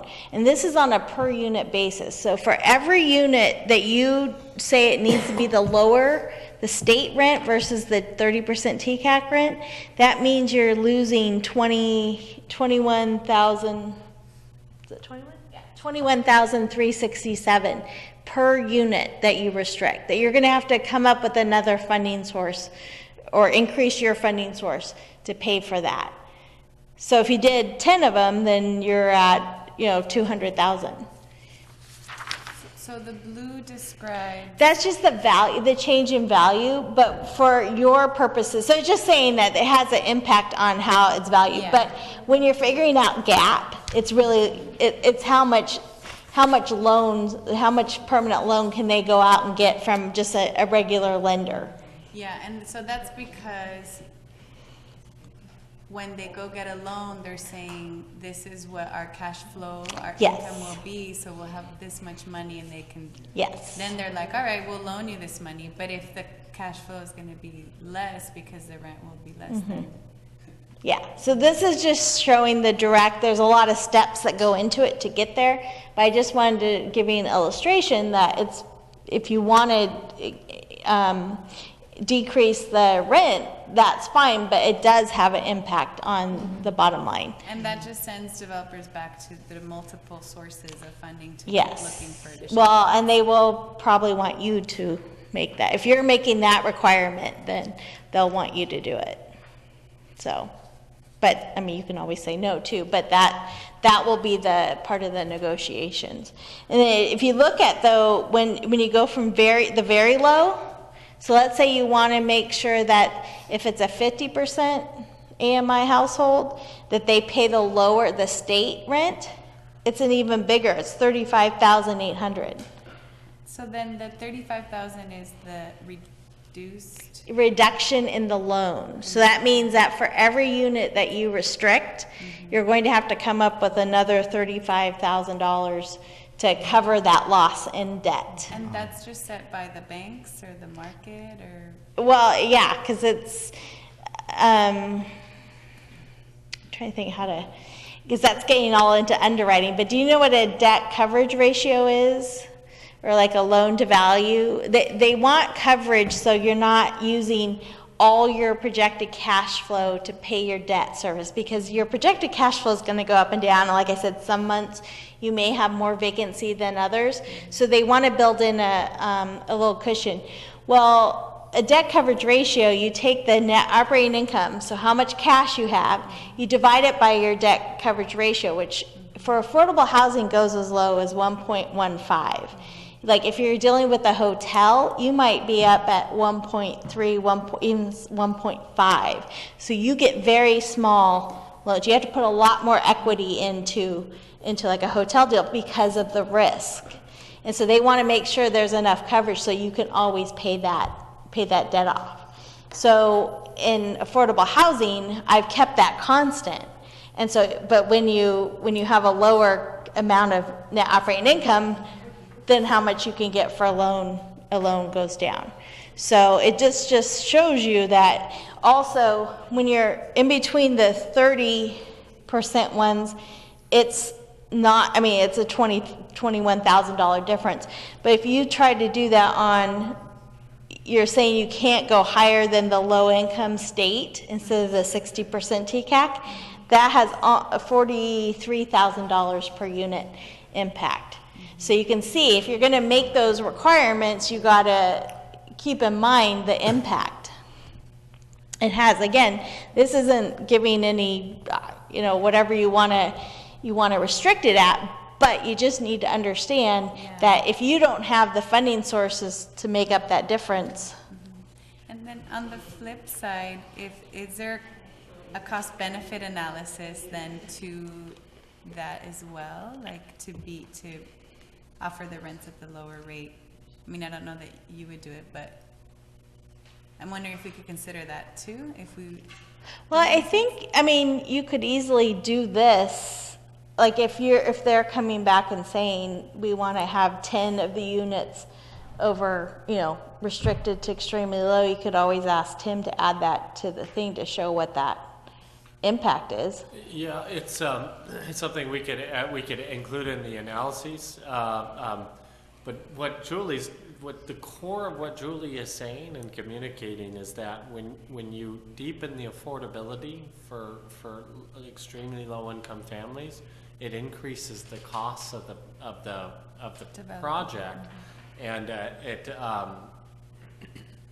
well, not the total development cost, but it increases the amount of subsidy needed to finance the project. So if you were facing the developer today, you would say, well, we want 100% of your units at 30% AMI, and it was structured as a deal where only 50% of the units were at 30% AMI and the rest were at 50% AMI and 60% AMI.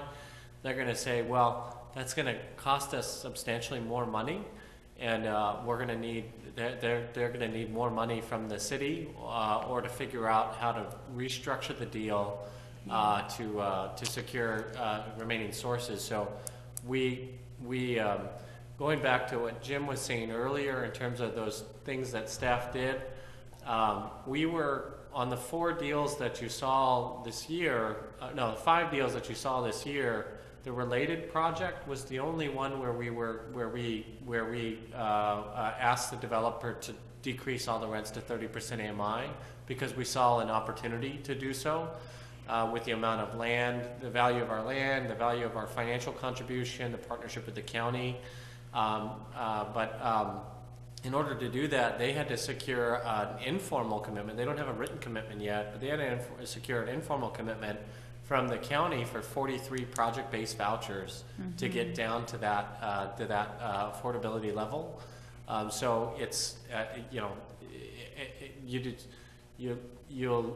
want to keep all that in mind, because when Tim in KMA's analysis, when they show that, well, here's what happens if you increase the number of units at 30% AMI. Here's what would happen to the financial gap. He'll show. We can show you that. And a developer will also communicate that to you as well. Yeah, and I think this is the type of thing I would not recommend springing the night they need approval and they have to apply for TCAC the next day, because it would be very difficult for them to make that decision, because it will have a huge impact, especially if you're going, like you're saying, from 50% down to 30. I didn't even run that. I mean, that'll make these numbers look really small. And so we don't control that, right? Like when it comes to us. But by this point, you've already seen that and had an eye for those things. So I think what is helpful, what you just shared about the situation with Related, when could we, when could we ask for an increase in 30% because you've done the math? I think that's helpful to know, or you've made the considerations. And also, like, I'm referring to a cost-benefit analysis of, like, when it makes sense to give that additional subsidy. For us to be able to say, an additional subsidy would produce these many more housing units at these levels. And it's a, unique opportunity for the following reasons. But thank you, it's very helpful to know that, that's the work you've already done at this point. I'll have to go, it's my father's birthday. Oh. But thank you for the presentation. So do I have to close the meeting now? Yeah, and then we'll dismiss our staff. Thank you. So the meeting is officially adjourned at 8 p.m. Yeah. Hold wow, on. these are hardcore housers here. I would like to extend an invitation to city staff for our Summer Night Lights program that's going to be taking place July 8th, the Monday, and I'll send an invitation to Zarita for you to forward to our commissioners. Thank you, Vice Chair Santana. I apologize. Before that, if there's any comments that commissioners would like to make while we are still officially, no longer officially. Okay, well,